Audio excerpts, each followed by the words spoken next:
there, everybody, and welcome to the Co-Optional Podcast. Hi. My name's Jesse. We're missing our biscuit, but hopefully he is getting better and relaxing at home and not watching this is what I hope. As always, joined by Dodger. Hi. Hi. Yeah, TB just tweeted and was like, they got all the cancer stuffs out, and now the last bit of treatment should get the uprising gone forever.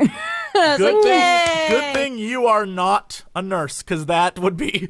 So, Mrs. Biscuit, we've gotten all the cancer stuffs out, and it looks like we should be good with the happy mojo in his sunshine places. So, we're good. Yeah, no, we're good. Sounds like a great nurse. I'm fairly positive we're good.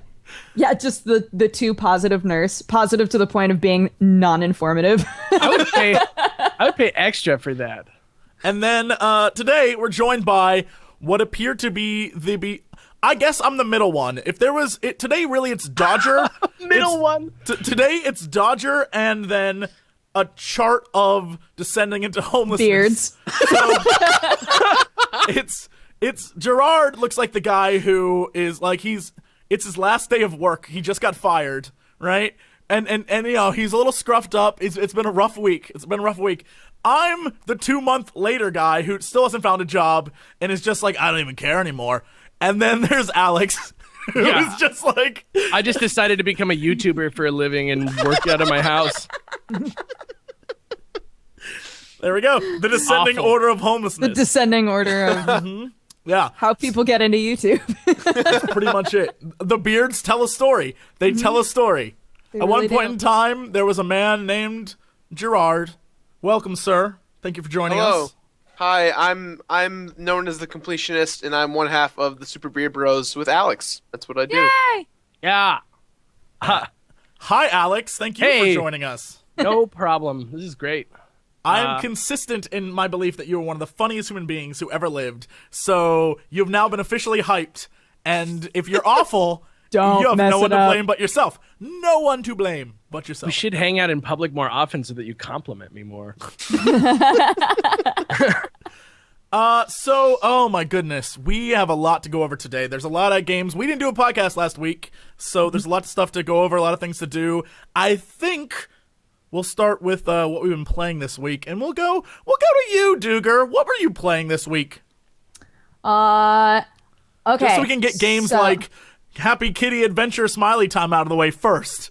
So then we can... Oh, yeah. I could talk about some of those. Mm-hmm. So I played a very short visual novel called Analog, a Hate Story. I'm sorry, what? It's called Analog, a Hate Story. Oh, I thought it was Analog, a Hate Story. There's a colon in there somewhere, I think. Yeah, there must be. Analog, colon hyphen. Hate Story. Mm-hmm. Yeah, so this game came super highly recommended, and it's pretty short, but the whole game takes place inside of you're basically on an abandoned ship, and you're trying to figure out what happened to the ship and the people on the ship. And so you get all of your information. Is this in space? It's space, yeah? Oh, okay. I've heard this before, yeah. So you're gaining all of your information through ship's logs. And there are some times where it it makes you feel super cool. It makes you feel like you're in the system. Like it tells you commands and you have to type in commands as though you're communicating with a computer. And it's really fun. The way that it's set up is really interesting. And because it's short, you can get through it in just like a couple hours and really get the full story. But I thought it was really interesting. There's apparently a sequel. And the sequel, I guess, is just as good with the interactions and like the way that it's set up, but the story is not as interesting, which kind of bums me out. So there's that. That's now on my anime bullshit curator list. Anime bullshit is exactly what that is. Mm-hmm. Shout out. Look, can we get her anime bullshit list to at least top 10, please? So there aren't even 10 games on it yet. There aren't even 10 games. Never mind. That is officially the dodgeriest list. Like, I could make 10 games. I could just find 10 games, but I'm not gonna. People keep asking me, like, why are there so few games on this list? And I'm like, because, guys, most of these games aren't good. You realize that, right? Like, I play these games. I'm only going to recommend the ones that I think are actually worth your time, and there are not that many. Here's the thing. I feel like when you say it's an anime bullshit list, really... they know what they're getting into. Yeah, we all get it. But it should be anime bullshit that surprises you, right? You're like, I'm going to play this bullshit anime game. And then at the end, you're like, I'm glad I spent time on that. Rather than being like, well, that was the bullshit that I expected. You're secretly trying to turn everyone's life around. Yeah. I'm trying to show people that anime bullshit doesn't have to be bullshit. I mean, it's still anime bullshit, but, you know. Time, I'm pretty sure it does. I'm pretty sure that's the point. I think when you say this is anime bullshit, if it's not, people should be like, that wasn't bullshit at all. They should be angry with you. Just put a question mark at the end. Just put a question mark at the end of the list. Anime bullshit? You be the judge. That works. Can I ask you a question, Dodger? Me? Yes. Sure. Every once in a while, look, when it's late at night and I'm alone in bed, I creep around your channel. And Right? I was... That's what it takes. That's And I saw your latest tropes video, or your Welcome to the Fandom my video. harem video, yeah. And I have to ask you, as a fan of harems, I think there should be more. Right, of course. Why you gotta hate on harems? What about harems do you not like? I think in the video I explained it fairly well. I don't think you did. You said that it was usually the main character was an average person who was then pursued by a bunch of extremely attractive, interesting individuals. Yes. I see nothing wrong with this. I'm sorry, I was unaware that was a problem in the world. It happens in both. It happens to look. Twilight, that's a harem trope. I know. I brought all the that up. attractive men who are interesting to chase after, right? And then pretty much everything that I model my life after. That's the other side. That's the other side of it. All I'm saying is I'd like a harem, and so far there are 0 people in my harem, and we need to change that. If you would like to be part of this discussion, gentle viewers, you'll make a lot of friends. You should go to youtube.com/pressstart-to-continue and watch my video titled The Harem Trope. Because the comment section is super, like, it's just a nice, gentle discussion. Go change kids. No Go one is angry yet. It's been so awesome. It'll be people being like, whoa, hey, I really liked Tenchi. I thought that he was a good example of, just a hardworking, normal guy. And then it showcases how, over time, people realize that hardworking element is attractive and they find value in it. And then other people would be like, no, Tenchi's a piece of shit. And I was like, yay! It's cool. No, good discussions. All joking aside, for real though, the harem trope is awful. Like, it really is bad. It's really awful. Like, all joking aside, it's a very awful trope. There's a lot of, again, another reason why I'm not a big fan of anime. Anime is filled with tropes. They're like, it worked 1,200 times before, it'll work again. And it's like, stop. Oh yeah, no, it's the worst. It is. I feel like a lot of that art. I feel like a lot of that stuff though is a lot more to be enjoyed privately, kind of stuff. Not all of them are this though. Right.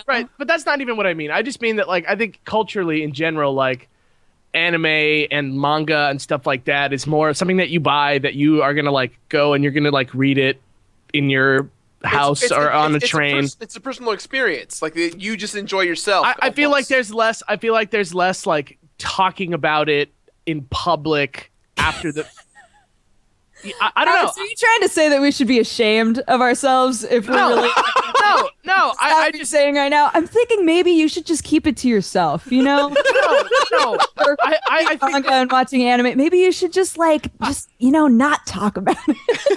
What I'm saying is I think that that's just why there's not as much like social activism in like anime and stuff like that. Like, it's just because in general, I think that people who are in that culture in Japan or something like that, it's a much more like, you kind of like read that stuff or you watch that stuff kind of like as something just for you, and you're not like trying to like, go, make videos about it or something is why. I mean, culture. Go for it. You know more than I do about Japan, but I was gonna give like a knowledge bomb. But by all means, go.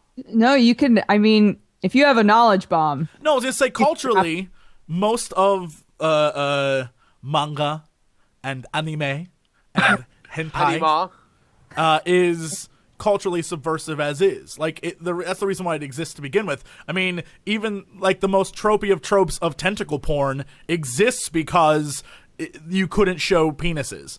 Like, and so that was their getting around it. And Well, so, right. And so, like, the entire thing is basically like, wouldn't that be a neat thing? But no one, I don't think anyone's like, I would fucking love harems. That'd be the best. I think it's less about like a harem, for example, and more about people who legitimately are like, no, but for real, if I had like 20 dudes all about me, I would be so into that. I You know? think you know what I think that is? I think that is someone who has never had 20 dudes all about them, or some guy who has never had 20 girls all about them. Because let me tell you, that sounds like a lot of hard work. That sounds like a lot of trouble. There's a lot of things you got to do there. And I know there's some guy who's just like, oh, but there's 20 girls and I could bang all 20. My friend, you are in for a world of hurt. If you think that's all it's going to, that's no, false. But that's exactly what I mean. That's exactly what I mean, is that it's like, these are things that like nobody actually can do, right? Like there wasn't ever a time when like you get like, I don't know, like I feel like there's not like a national pastime of like sitting around with the family and watching like tentacle porn or something like that. It's like it's not the same. It's not the same. One day. Yeah. One day. Yeah. I believe in a world where fathers and sons will sit down in harmony to watch tentacle porn. Get raped by off-screen monsters. all of what you can see is their tentacles. Welcome to what we know of anime. Yeah.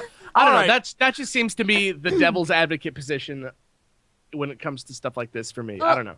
Yeah, I think as somebody who kind of toes the line of also being part of the anime community where they like in depth discuss this stuff, I think it's there's just as much deliberation over what's okay and what isn't. You know, like whether or not these tropes are tired and need to be changed and need to reflect, changes in society and stuff. It's the same as games. I just think there's less willingness on the industry side for change just because it's like a different kind of zone. But also I think Dodger's right in that in her video, if you go watch it, basically, and I think it works in games as well. It works everywhere. Have a character, the main character is a character that's so bland that everyone can relate to said character, or on the other side be like, how can this guy get these so many girls? I'm so much more hot than he is, right?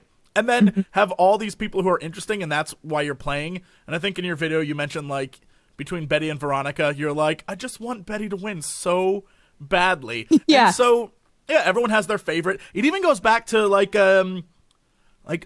we can use Dragon Age or Final Fantasy or whatever. In your party, you always have, like, your favorites. And you always have the ones you're like, oh, I ship them because they're so cute together, right? And I think that it's something that translates very well and is very easy to do and emotionally manipulate people. And it works very well. Yeah, and something else that somebody said in the comment section that I thought was really apt was that in a harem storyline, you're literally taking most of your cast and giving them all the exact same motivation. And it's like the laziest form of storytelling, but it makes it all very clear. It's like, you want him, you want him, you want him, and you want him. You all have the same motivation. Go. Like, it just makes it so that story progression doesn't really need to happen. It's always just like static. And so, yeah, I thought that was a really interesting way to look at it. I was like, oh man, that would be just so easy to write. You're just like, this dude he's just a guy like you. And then look at all these hot ladies who want to touch his butt. The end. and it's been proven the reverse works because that's what Twilight is. Totally. Twilight is average girl and then a bunch of extremely hot immortals who could have anyone throughout history. And they're like, Bella Swan, I love you so much. And a quadrilogy of movies that try really hard not to be porn. Look, they tried really hard. If they would have kept it like the book, headboards breaking. Look, when vampires do it, it goes down. Is all I'm saying. There would have been a lot more like bite themed fever dreams. That happens in a lot of Anne Rice books too. Yeah. Vampires bite each other and then they're like, ah! It's like, we can't have sex because our lower bits are all frozen, so we bite each other and then go into a weird drug haze. I'm like, all right, Anne Rice. I relate to that. I get that.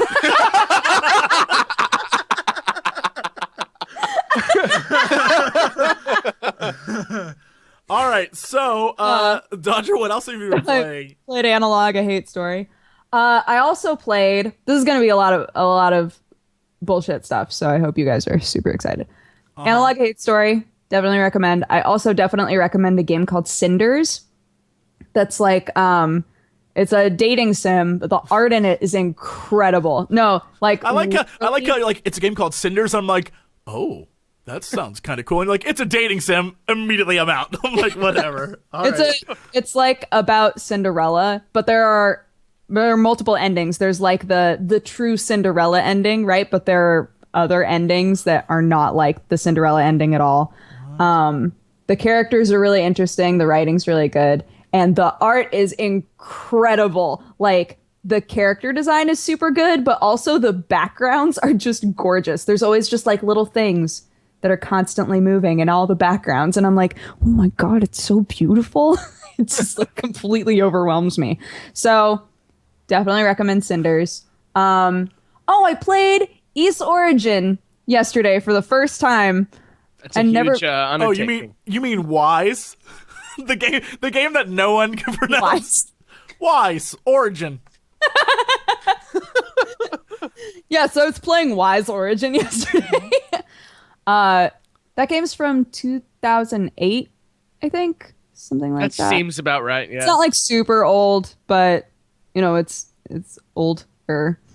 Anyway, so I played that for the first time because there's a PC port that's on Steam, and it is so fun. I had no idea until I was like a decent way into the game. I didn't realize that the entire game takes place in the tower, that it's like Dread, the JRPG. I was really excited. I like that. Yeah. It's interesting. So you're literally, there's, you know, a story that's completely fleshed out for you. You're given a motivation, and then you can choose between two different characters. And I've only played with one, but I'm wondering if the story is completely different with the other character, because I haven't really interacted with the other character that you can play at all. They just reference him. So I'm wondering if the story is totally different if you play as him. I assume it must be. But anyway. If I look distracted, it's because I'm reading on all these games you're playing, because I've never heard of them before. It's all good, man. But yeah, that game, I was on Steam looking for anime bullshit stuff to play. And Ys Origin, when I clicked on it, it said that the reviews were overwhelmingly positive. And I was like, what does that mean? And it basically meant that no matter how long I scrolled, there were no negative recommendations. So I said, all right, I'll try it out. I've been wanting something like a little JRPG-ish. I didn't realize it's only like 8 to 10 hours. And it all takes place in this tower. And you're just like climbing the tower trying to essentially save the two goddesses that had left your shrine. That's like kind of the story. So it's really fun. It's really fun. And I'm playing it on an easy difficulty. There's like a big range of difficulties. So I kind of want to play it much harder next time.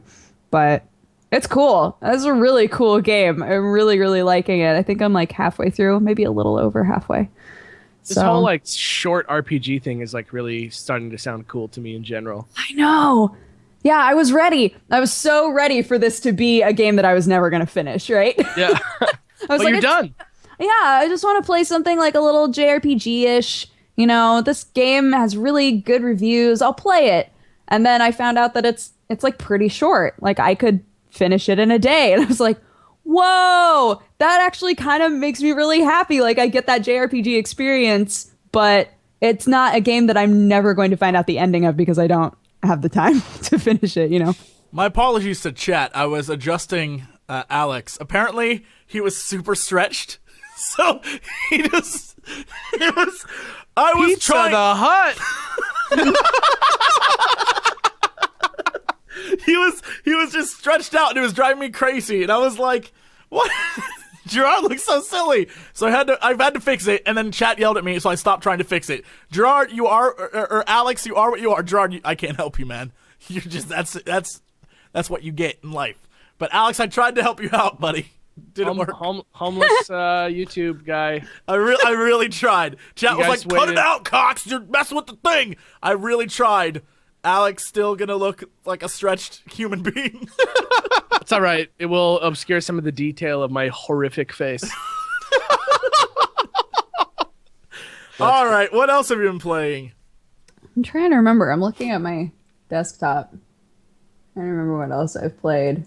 I've played some games that I would not recommend on my phone. Games that I would say, don't ever fucking play this game.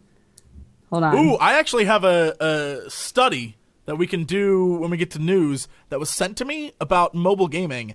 And it's really interesting, and I learned a lot, especially most of what I thought is not true. So that will be interesting. Stay tuned for that information. There's a game called Dragon City. Don't download this fucking game. It's a game. It's literally...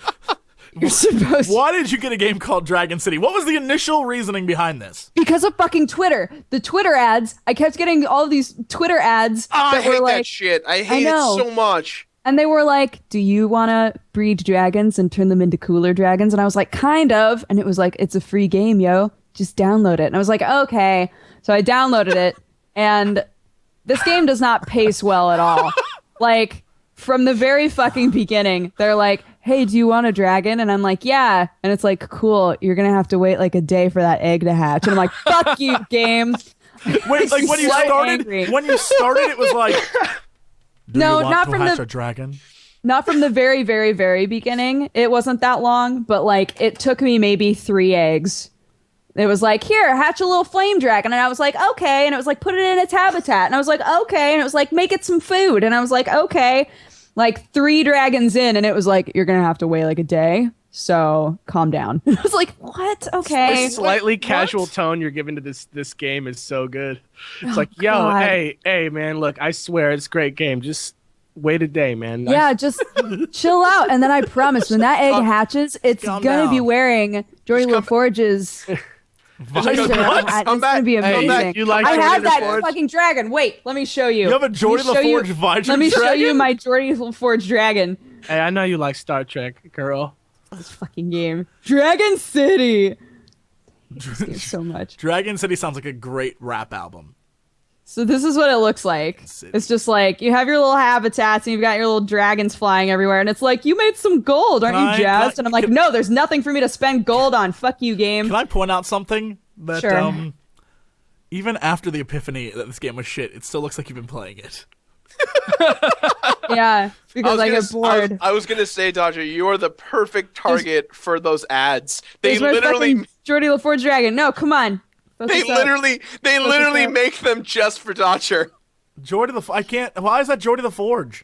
He's wearing it, but you can't see it because my fucking camera. Ah! Hold on, it's coming there to it you. is. Oh, it is Jordy LaForge. Yeah. Why is it? It's like he's from the 80s, or he's He's a laser Cyclops. dragon? He's Cyclops, is what that is. That's not Jordy LaForge. That's Cyclops. Cyber Dragon. Yeah. So this game is shitty and don't play it. There we go. all You I have have now to say. promoted that more than anyone else in the history of promotion. The It sounds is of an the entire... worst. But look, you get this awesome Jordy LaForge dragon. There's a whole bunch of Star Trek kids like, oh, and you Nothing sold to it. do with the dragons. They're like, you can beat up other dragons, and it takes you like a split second to be like, all right, I'm in a tournament. I cast Fireball, and they go blah, and then you win. Now that's all you can do with your fucking dragons. It's the worst game. I hate this game so much. Hey, but wait, though. Just wait. Just Hey, but just like chill out, dog. It's wait to play, man. You got this. But wait, yeah, chill out, man. It's okay. Hey. It's not bad. It's not bad. Hey, just give me $1. Just give me $1. I'll speed that shit up. I'll give you that dragon right now. That's Yo, you can wait 18 hours, Yo, or man. for $1, you can get Hey. a dope ass dragon Hey, right now. yo, just toss me $1. It's no big deal. What's $1? That's like a coffee. Give me that. I'll trade you a dragon for it.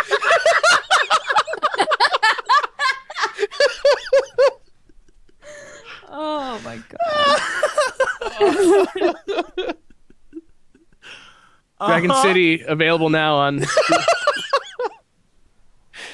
Oh man. What else have you been playing, Dodger? I can't think of anything else. I feel like I've played other things, but I can't think of any of them. So Oh God. let's move on. And if I think All of- right. I'll interrupt like an asshole. Let's go with Mr. Fasciani. Alex, what have you been playing? I know that you got Alien Isolation. We haven't even talked about that yet. Oh my God. What say you about said game? I know that we have a vastly differing opinion of this game. First, let me start by saying that I'm a huge, like, in terms of, like, the war between Aliens and Alien, the movie, I'm squarely in the camp of Alien, right? Like, So, really? more horror, less let's fight back against the aliens. I don't hate Aliens by any means. I think it's, like, one of the best action movies ever, but Alien is, like, so good because it's so scary, like, actually, honestly, like, it's really, like, makes you squirm because of all the rape, like, imagery in it. And there's just one alien. It's basically a slasher film in space. And this is the first game that I've ever played. I've played a lot of Alien games over the years, most notably that one from like 10 years ago that was on PC that was Alien vs. Predator with like where you could play as all of them. But it's just like, you know, fast-paced action and stuff. But Alien Isolation is like most of what you... I mean, does it make you feel as... Because you're right. I think the first Alien movie makes you feel really uncomfortable. Like, there's an uncomfortable feeling to that movie. And like, I think helplessness is the biggest. Like, you just feel like, this is not... I don't feel good watching this movie. And is that, like, this game? Does it feel that way? To me, yeah. Like, I mean, I'm playing it, when you start the game, it's, like, really cool, like, minimalist menu, and you're like, oh, this is serious. And then they're like...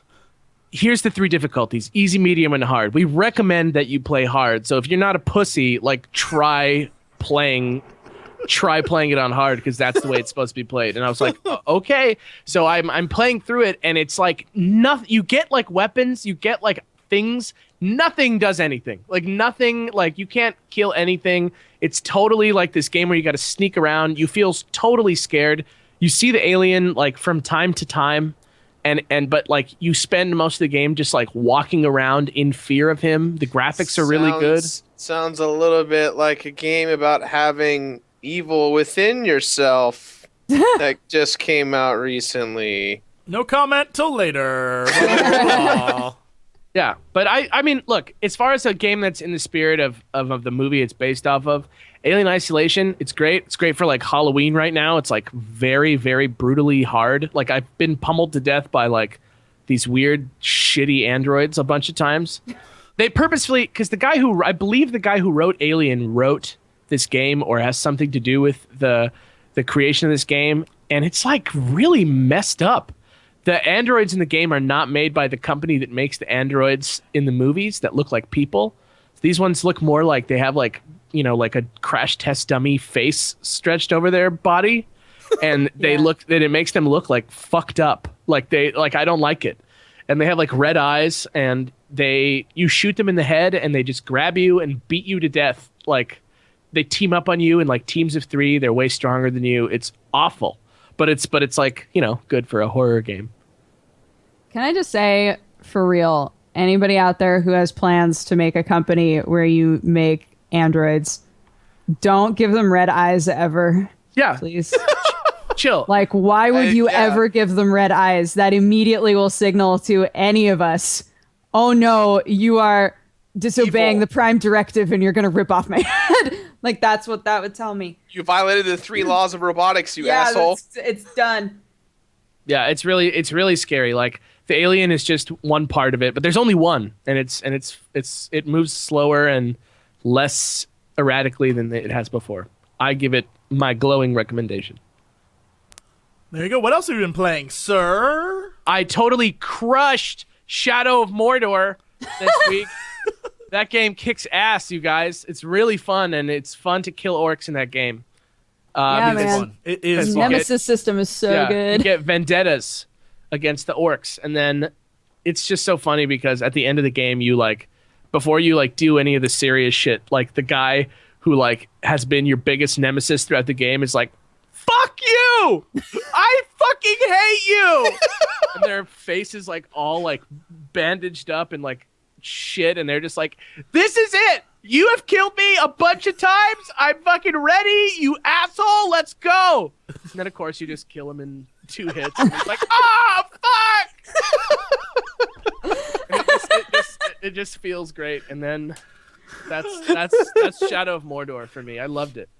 Oh man, no, I for the first time had a Vendetta mission pop up and was like, "Oh, what's this?" And so I went off. It's like, avenge one of your fallen friends. I was like, "Oh, okay, that's kind of cool." Went to go do the mission. It was in a stronghold, and I don't know about the game's difficulty levels because there's a weird.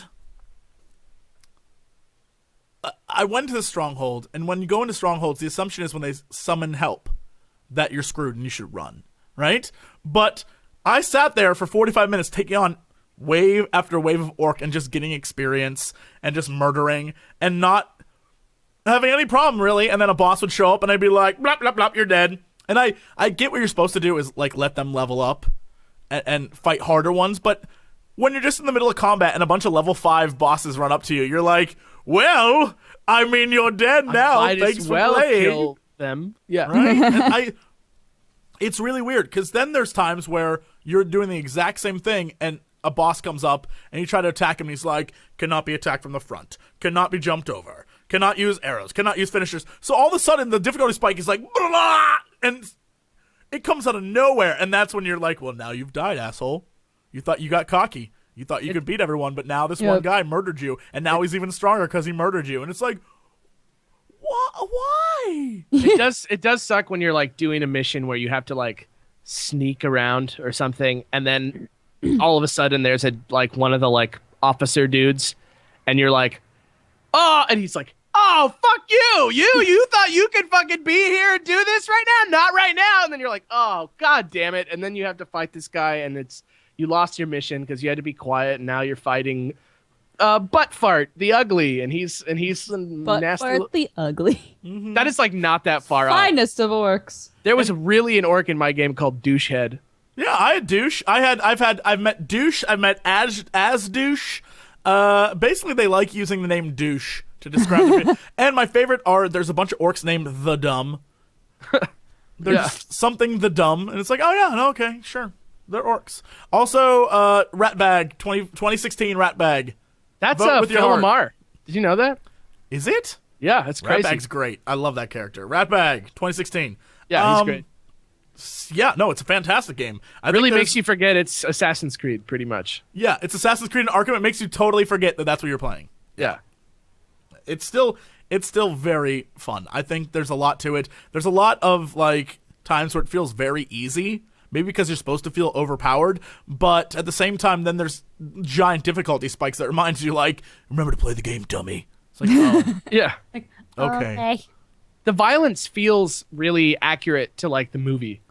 Is like a thing that I like, that I feel like is a secret thing that keeps me playing it, is that like fighting the orcs and like cutting their heads off and shit like feels like, you know, it does when Legolas does it or when Aragorn does it in the movies, and that Right. I'm like, yeah, movies. Is there anything else you've been playing? Lately, I'm Don't say Smash. All you guys do is play Smash. Yeah, we've been playing a lot of day. Smash Bros. Everybody, I don't need to talk about that. Everybody gets what Smash is. It's still Smash Bros. It's still good. Whatever. And Destiny, I'm like sort of tapering off because I'm running out of time. But it's F you, F everyone on planet Earth. I finally hit 20 in Destiny. I'm like, guys, I'm ready to play. Does anyone want to run stuff with me? No one I know is playing anymore hardcore. it's because you Wait, waited you should play too with long. Sam. Sam still plays. I hate Destiny so much. We'll play Destiny tonight. so We'll play tonight, Jesse. much. I hate Destiny, and I hate everyone at that awful company, Bungie. I hope they all get herpes. I'm done. Whoa. I hate it. I Guaranteed one person from Bungie is going to be like, well, that ruined my day. Aw, I was having a good day watching the podcast. I'm kidding, Bungie. I don't want you to get any stuff. diseases, but your game is awful. Whoa. I don't want you to get diseases. I was just emoting. I'm sorry, Bungie. Are you sure you're not But your confusing game is feeling the worst. abandoned by your friends for how bad the game is? No, the game's awful. The game is the worst. Also, I was abandoned by my friends. If anyone should get herpes, it should be you guys, but I assume you all have herpes already, so I can't wish it upon you. I haven't Gerard, played don't Destiny, say you have so I'm herpes. good. We know. I have herpes. No, I do have I- herpes. It's like Spartacus. I have herpes. It's like on again, off again. Sometimes you have herpes, sometimes you don't have herpes. No, I don't have Destiny. I refuse to play it. I honestly, Destiny is the perfect example of. I think I said it the first time when we talked about it. It is Borderlands without any sense of self, and it's awful. It's like the Borderlands gameplay without a game being there. It's like I made a mod where you just shoot stuff and it looks pretty. Don't even try to defend it, Alex. Don't even try. I think it's too early to say. I think that the game succeeds at doing a lot of things that Borderlands doesn't do, which it's okay that it doesn't do them because it wasn't trying to do them, but things like creating a world that feels like stuff is happening in it as as time goes on. That's a cool thing. And like feeling like there's not really like Vault Hunters don't really have the same kind of like cool Jedi feeling as like something like a Spectre or a Guardian for Destiny does. Here's the thing: the Vault Hunters, though, each of the classes has so many different things going on for them. Destiny does not. Destiny, everyone's the same except you have one ability that you can change, and your grenade colors are different. Well, Destiny though is on like a 10-year development schedule where we're going to be getting new stuff for years and years and years and years and years. And what it wants you to do is to like master this. Now you guys are all going to be good at like doing this and working together in a team because there's going to be raids in this game that take you a fucking week to finish. And so later, as stuff gets more hardcore, there's going to be tons and tons of gear, tons and tons of like big, like, level 30 raids. The level cap goes up. That opens up probably a new subclass for everybody. I think it's too early to say. I think we should wait and see. And I see you there. I see you there in your little box shaking your head at me. But I promise it's better than it thinks. It's better than it thinks. So even maybe it is me in this case. It's better than it thinks. Put the lotion on the skin. No, I honestly, I mean, there's so much to dislike. So much. The lack of story, the repetitive gameplay, the fact that everything feels the same. When you go to places, you're going to places you've already been. Like, it's the fact that they have, like, AAA best voice actors, real legit actors as vendors, and there's no real dialogue of what's happening. The reason why you're doing anything doesn't make any sense, right? The game contradicts itself. There's modes and like the new PvP stuff is just god awful unfair. You're talking about the Iron Banner? Yes. The Iron Banner is all about showing off your gear, and I think that people were actually more mad that it wasn't more unfair, because what people were saying was like, I want to have my exotic gun and just like run train on noobs who are like level 5 and blow their heads off in one shot. And so they were getting a lot of heat from people who were like, I thought it was just going to be all the weapons work like they do in the game. You guys fucked up. You give me my Iron Banner back. And they were like, well, that's like totally unfair. And they were like, that's exactly the situation of like, there's this huge gap in skill between people and they still wanted to be fair. And so it is easier to kill people, but it's actually not easier to kill people. It's harder to kill people who are more powerful than you, but it's not easier to kill people who are less powerful than you. Here's the thing. If matchmaking in that game was any good, when I was level 6, I was put in PvP with 20s. But in Iron Banner? No, just regular PvP. In regular PvP, the weapons are balanced out. They don't have the same power that they have in the. But some things like fire rate and some things that are just inherently better on weapons that you find later in the game are not balanced, and it's really obvious. I tend to find that it really wasn't that big of a problem for me. Like I was playing through PvP to like try and rank up because I was trying to get the whatever the Future War Cult. I was like trying to get in good with them, and it was really fun. And so I just played some PvP, and I did great. I'm doing worse now that I'm a higher level. Wow. Did I tell you guys the story of me having to log into Sam's account to get him an exotic? Please tell us. Tell you guys I this think story? this sounds very familiar. Go on. So while Sam was in England, I got texts from him that said something along the lines of, honey, I need you to do something for me. This is really important. let me know. Let me know when you get a second if you can do something for me. And I was like, yeah, sure. What is it? He said, I need you to log into my Destiny account and find a very specific vendor and buy me an exotic. And I was like, okay. So at first it started off with, pretend this is a PlayStation controller. At first it started off with him on Skype on my phone facing the screen that I was playing Destiny on, and then me trying to move around like this. Like, it took for fucking ever. And then it took us so long to find this vendor that eventually I was like this and playing the game so that he could watch the screen and I could do this. Thank God that went on for way too long. And thank God eventually some of you who are watching right now probably found me in the game and were like, yo, I know where this vendor is. Just showed me where the vendor was. Because I was just like, where is this cloaked dude who apparently has exotics? I'm so fed up. You know what that reminds me of? It reminds me, and I'm just going to say to console gamers, welcome to 2005. This is Warcraft is what you're experiencing. You're experiencing the world of Warcraft for the first time, but in online FPS form. So, congratulations, you're now addicted. And you'll be this way for another, like they said, probably 10 years. And you will tell your girlfriends, hey, honey, can you log in to get a piece of loot? Because I really need it right now. And I know it's going to disrupt your life, but I am more important than you. So can you please go do that right now? Trust me. And here's how this ends. One day you'll realize that none of that matters. And it's a game. And walk away. That's all I'm going to say. Walk away from Destiny. Just walk away. Don't give them your life. You'll look back and you'll regret it. OMG, nihilism. Well, I'm just saying. Anything else that you've been playing, Alex? Pokemon. There you go.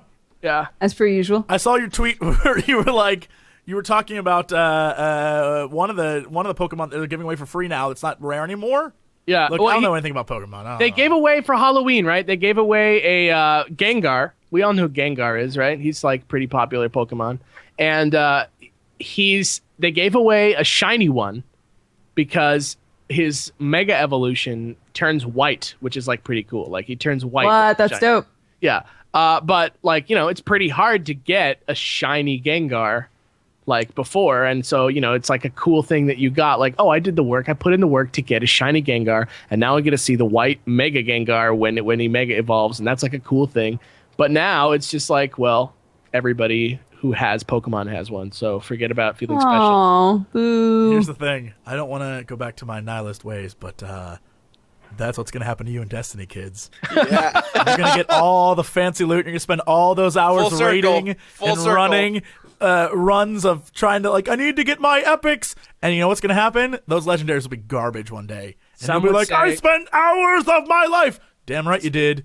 Enjoy it. Some would say the journey is its own reward, Jesse. You know what? That person was an asshole. I was going to make that excuse, and then I knew Jesse would then say that. Yeah. That person, you know what he did? That was a guy who was stuck in traffic and had to justify life. I don't think they had traffic back then. I don't think traffic is as fun as a raid in a game, Jesse. Have you been in raids recently? It's about the same. It's about the same. The Vault of Glass is pretty rough, you guys. It's about the same as traffic. Yeah, it's the same emotional ups and downs. Yeah, a lot of where are we going? Go! Getting mad at people who you can't see their real faces. Oh yeah, it's all there. Mm-hmm. All right, we'll go to you, Mr. Gerald. What have you been playing? Oh man, what have I been playing? Well, that was the question I asked. I know, right? Nintendo sent me Bayonetta 1 and 2, and I've been dabbling in that. That is a lot of fun. I'm really excited because I've never played Bayonetta before, so it's been like a total... Bayonetta fucking kicks ass, dude. Yeah, every minute of it, I'm just like, whoa, that's so cool. I'm having a blast. Can I address something really quickly at the top here? Yeah. So we don't have to ever talk about this again. Sure. Dear Internet, recently I've seen a lot of your posts about how Bayonetta is in fact sexist, and you're angry over Bayonetta 2 being the exploitation of women. And I simply want to know, where were you for Bayonetta 1? Because nothing has changed, and there was no insane outcry then. So that's all I'm saying. Also, Bayonetta, like, That's all I'm saying. is so much more than just her tits and her hair, man. Bayonetta is awesome. She killed God in the first Bayonetta. It's true. All I'm saying is there's so just because it's cool to be angry right now doesn't mean you have to be angry about everything. There's no reason to be mad at Bayonetta. Bayonetta exists in the Bayonetta world of what Bayonetta is. It has never not been what it is. It will never claim to be anything else. It is not trying to trick you or fool you, and it's definitely, you know, I'd be like someone going like, Dead or Alive Beach Volleyball 8 is so fucking sexist. Where were you for the previous, like, 7 games? Right? This drives me crazy.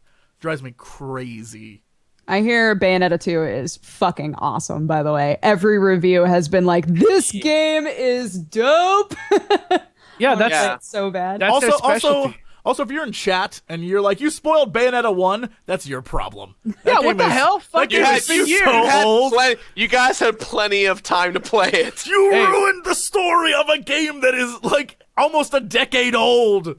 Bruce Willis died at the beginning of The Sixth Sense, and at the end, he's a ghost.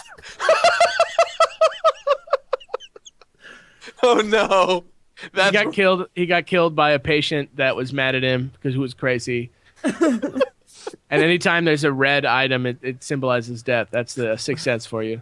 In Unbreakable, he's a superhero. And The Village takes place now, modern time.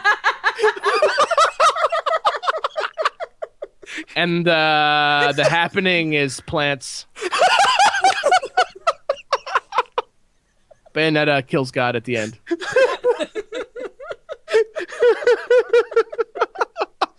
Check out Bayonetta 2 on the eShop in about a week and a half. Get Star Fox Bayonetta. Spoiler.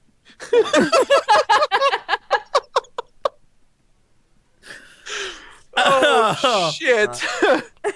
Fantastic. Anything else, Gerard, that you've been playing? What have I been playing more of? I've been playing a lot of Smash, obviously. I feel like everyone's been playing. Because it's good, man. Yeah. Oh, Yeah, and I don't know. It's okay, Dodger. I don't play Smash either. So. Popular opinion. Keep it in. Keep it in. Well, I feel like if you've been playing Smash from the beginning, you'll really love this new version of Smash. It's just better. Everyone, it's like Dynasty Warriors. It's just the same thing but more.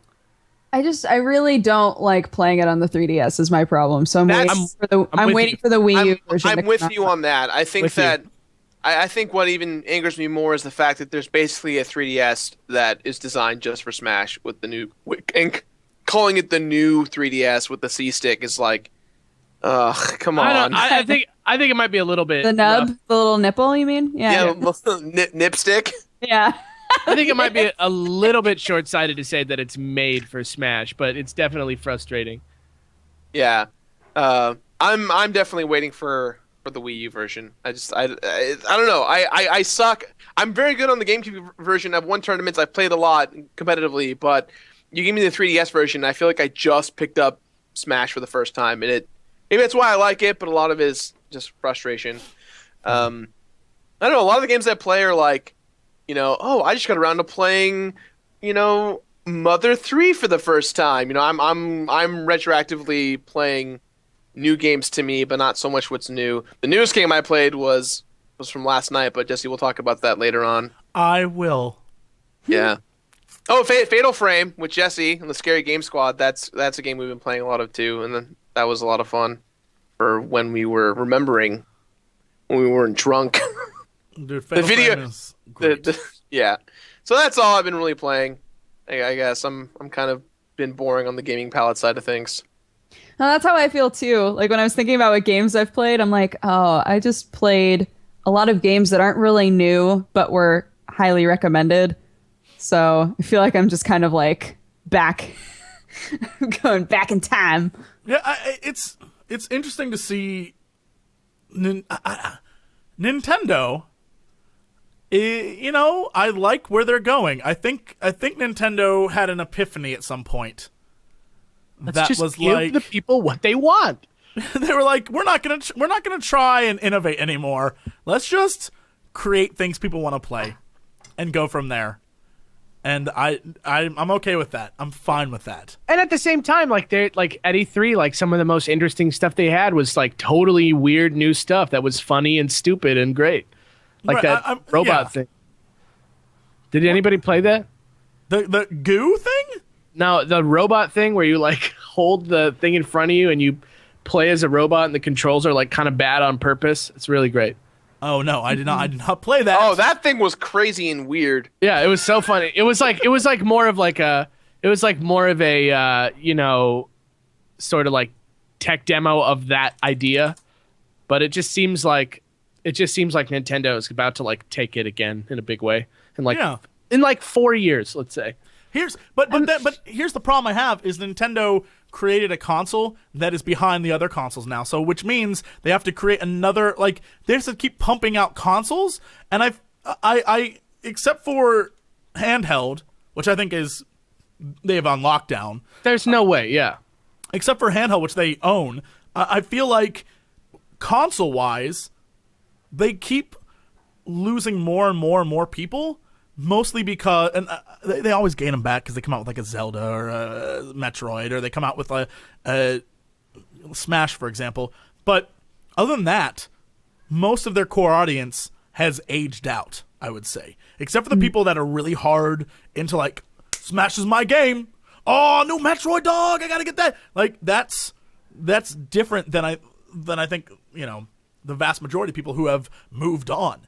And it's interesting to see what they try to do to fix that, but I don't, as far as I can tell, they're just like, let's just make more of what people love and try to innovate the things that people love. So now we're going to have like Pokemon Tekken, right? Like, screw it, let's make something crazy and try to get people back. I don't know if it'll work though.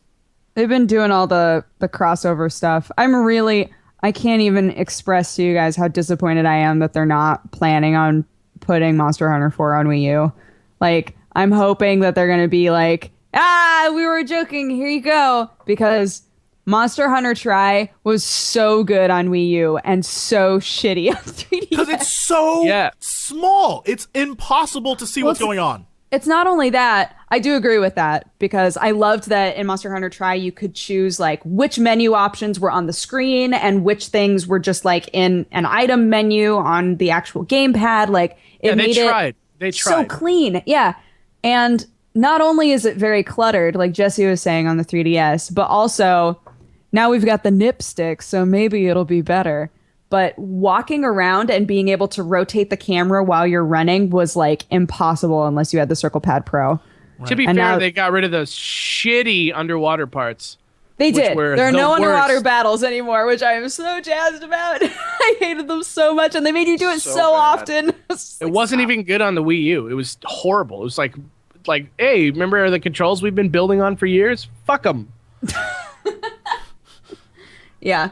So I'm really hoping, because I feel like Monster Hunter 4 would be so good to have on Wii U, even though it's not one of their like big titles that's going to bring lots of gamers to the Wii U. I feel like it's a really good game for the console. The problem is Capcom has got to be really careful at this point because they are not doing great, and they are in such trouble right now financially. They need to be like that's guaranteed why there's not a Wii U version in the works right now, is because they're like, fuck, should we do this? Like, should we even make this? Because if it bites us in the ass again, that's us taking another big hit. And so I think Capcom's in the position of like, we got to be really just putting out like good ass games only that are just like, I think Monster Hunter 4 is so sorry. I'm with you. I'm diehard Monster Hunter. I want that more than anything. But it's hold on, this is the time to talk about the Monster Hunter conundrum in the office. So, ever since I've known Alex, he has tried to convince me to play Monster Hunter 3 and complete it for the completionist. And I keep telling him it takes too much time. It gets to a point now where Alex has been putting the copy of Monster Hunter 3 that I own in the office to prank me, to show you how bad it's gotten, Come with me on the journey. Hi, hello. Come with me on the journey.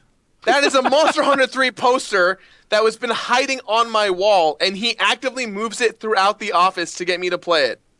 Wait, you think that Monster Hunter 3 completing that game would take more time than some of the other games you've tried to do in the past? Hyrule Warriors takes more time than Skyrim. Hyrule Warriors takes more time than Monster Hunter. Let's be clear. Let's be very clear. I did that Skyrim in like 2 weeks. Skyrim 509 hours. Dark Souls. Hyrule Warriors 246 and a half hours. Dark Souls 127 hours. But Monster Hunter, the thing Was it is really that 127 hours? Was it really? I don't know if it was that close to the actual name. I'm just assuming. I don't remember.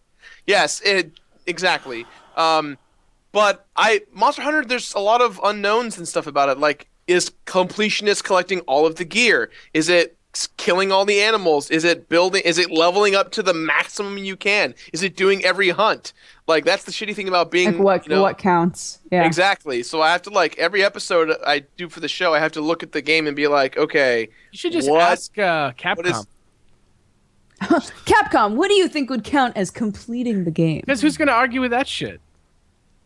I guess Yeah, it's- if somebody were to say, "Oh, in order to complete the game, you have to create every armor set and That's beat a every joke. monster," Yeah. that That's would be nuts. insane. You'd be farming for bits for like days of your life. Yeah. But welcome to the internet, where it's like, you didn't do that. You're not the completionist, even though I did. I've said that for years. I constantly remind you. Jesse you're not the is super completionist. hardcore into Monster Hunter. If you don't complete it, you're not the completionist. I mean, it makes sense. It's true. It's true. Anyway, that's my Monster Hunter rant. All right. I was choking. Sorry. What were you gonna say about Monster Hunter, Dodger? You're gonna say something. Oh, I don't know. It's fine. Put it on the Wii U. Probably didn't matter. You should put it on the Wii U, Capcom. Just because, look, 3 sold better than you thought it was going to. You thought that it was going to flop in North America, and then way more people bought it than you expected, and there's actually like a big fan base here now that's really excited for 4, and guess what? 4 looks really shitty on the 3DS, and I'm sure it's going to be really fun, but it's not going to sell very well in comparison to a Wii U version. A Wii U version would look so clean and crisp and beautiful, and I think you're making bad choices. That's all.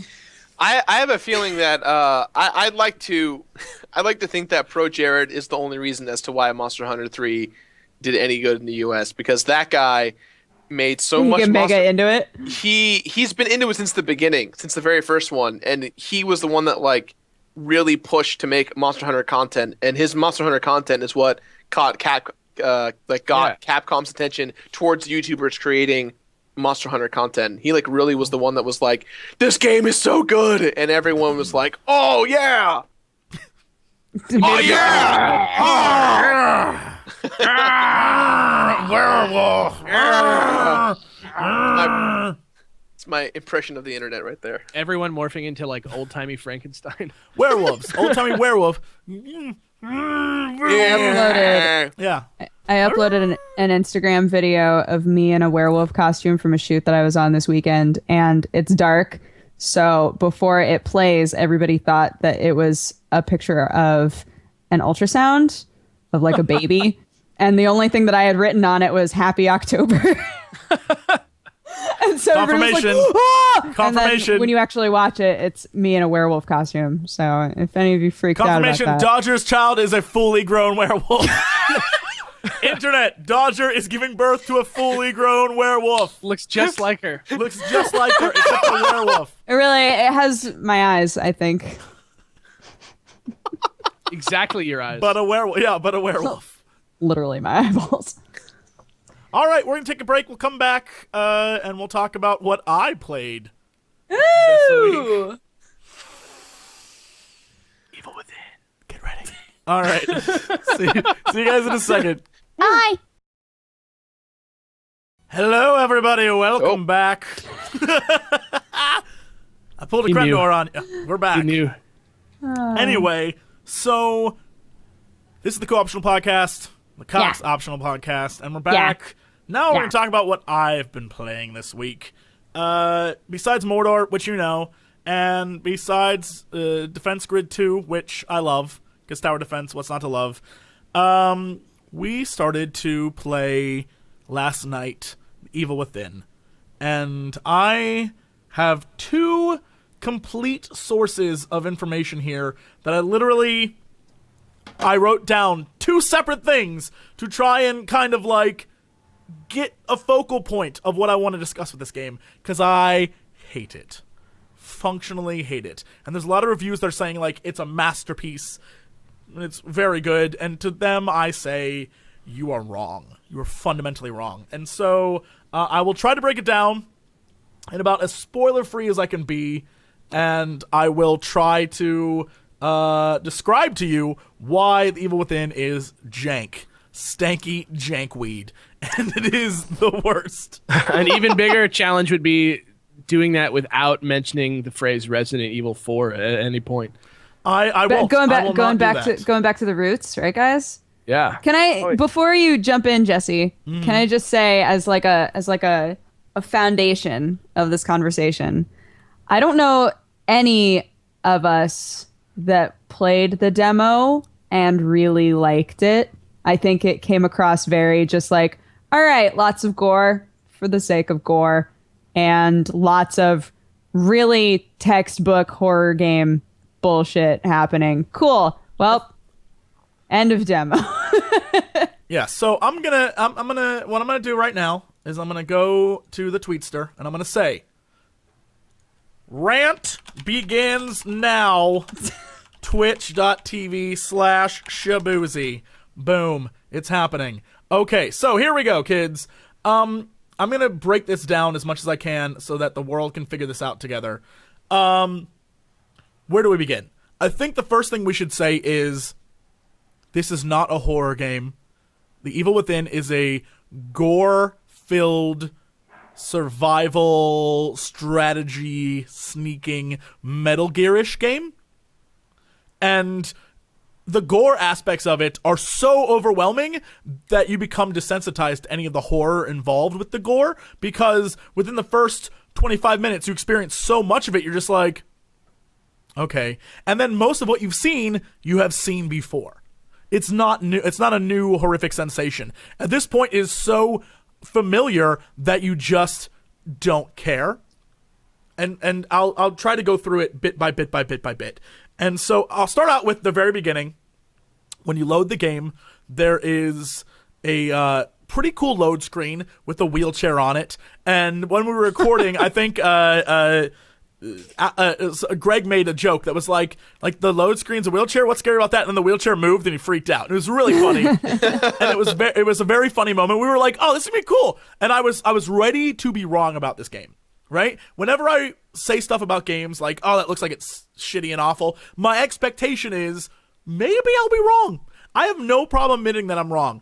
Granted, before we even started, we read that review before, and the reviews were like, this game's a masterpiece. So we were like, oh man, if it's a masterpiece and we're about to play it, then this is going to be great. And then we started seeing reviews like Joystick's review and the Escapist review that was like, oh, not everyone's into it. And that made me like, okay, well, maybe I'm just with them. Maybe I'm on like the outside. And the answer is yes, I totally am. So the game starts and you have 2 options. You have either casual mode or survival mode. But there are 4 difficulty settings, but you have to beat survival to unlock the other 2, right?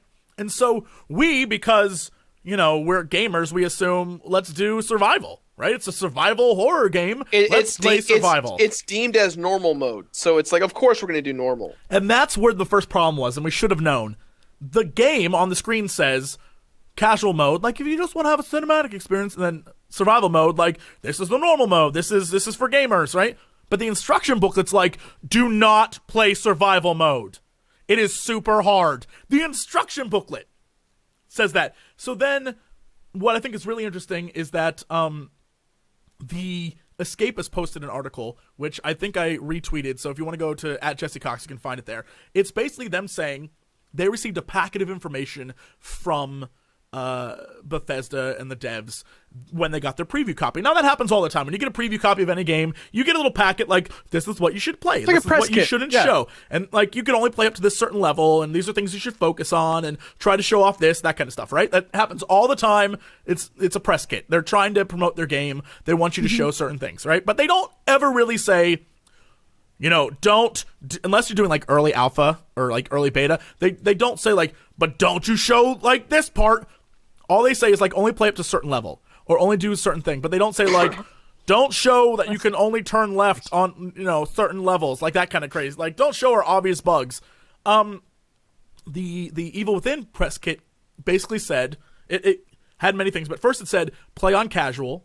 It also said that, gave people tips and hints on what to do, and then came with an envelope of basically a walkthrough, like how to beat the game. And so all that makes sense, because later on when I explain the game, you'll be like, why would they need a walkthrough? Because it doesn't give you any clue at all what to do. None. You are just left to wonder.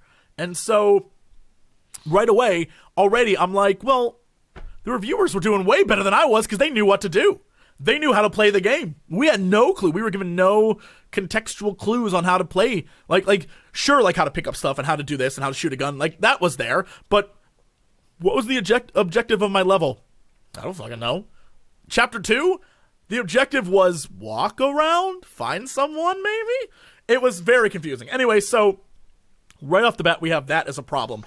And now I wrote down all this stuff. So the difficulty, right, on survival mode was punishing. Like, just punishing difficulty. It was anything would two-shot you. Like, if you tried to fight off something, if you got hit twice, you were dead. Gerard tried to play, and he tried to fight a guy. The only thing you could do is run. There was not, like, you would just run. But it became sort of like the early days of DayZ, where you would run and run and run, and the zombies would still just follow you. And you just be like running and running and running. They'd still be right. Like, it was like, what? I got to run in the ocean now. Okay. So it's that kind of like, all right, I see the difficulty we're at. This is going to be a hard game. And it's very hard. And I think if people love hard games, they're going to love this. They'll be like, oh yeah, no, this is great. But the punishment is so severe that the fact that it's hard is negated by the fact that, you slowly begin to just wear down. Like, you just begin to not care about what's happening in the game.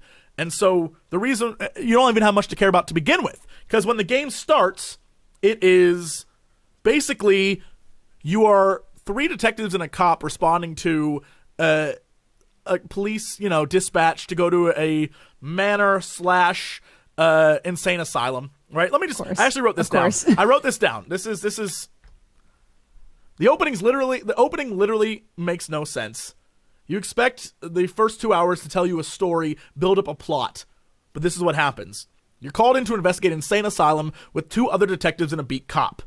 You arrive to find dozens of cop cars, all empty. When you investigate the mansion asylum, you discover, of course, everyone inside is dead except for a few people that I'm not going to get into for spoilery reasons. You go to review a camera, and the first thing you see are police, like, pew, pew, pew, pew, pew, pew, fighting something, and then a mysterious, like, teleporting man murders them all, and then poof, he's behind you, and you wake up in a room with a chainsaw-wielding monster, and you're hanging upside down. Mind you, this teleporting man looks exactly like the Assassin's Creed. Oh, he looks hero. like Altair, he looks like Ezio, he looks like all of them. Yeah. And so, that's the beginning of this game. And there's no spoilers there, trust me. That's the beginning of the game. Immediately, it feels like Outlast. And that's something that you will get from this game.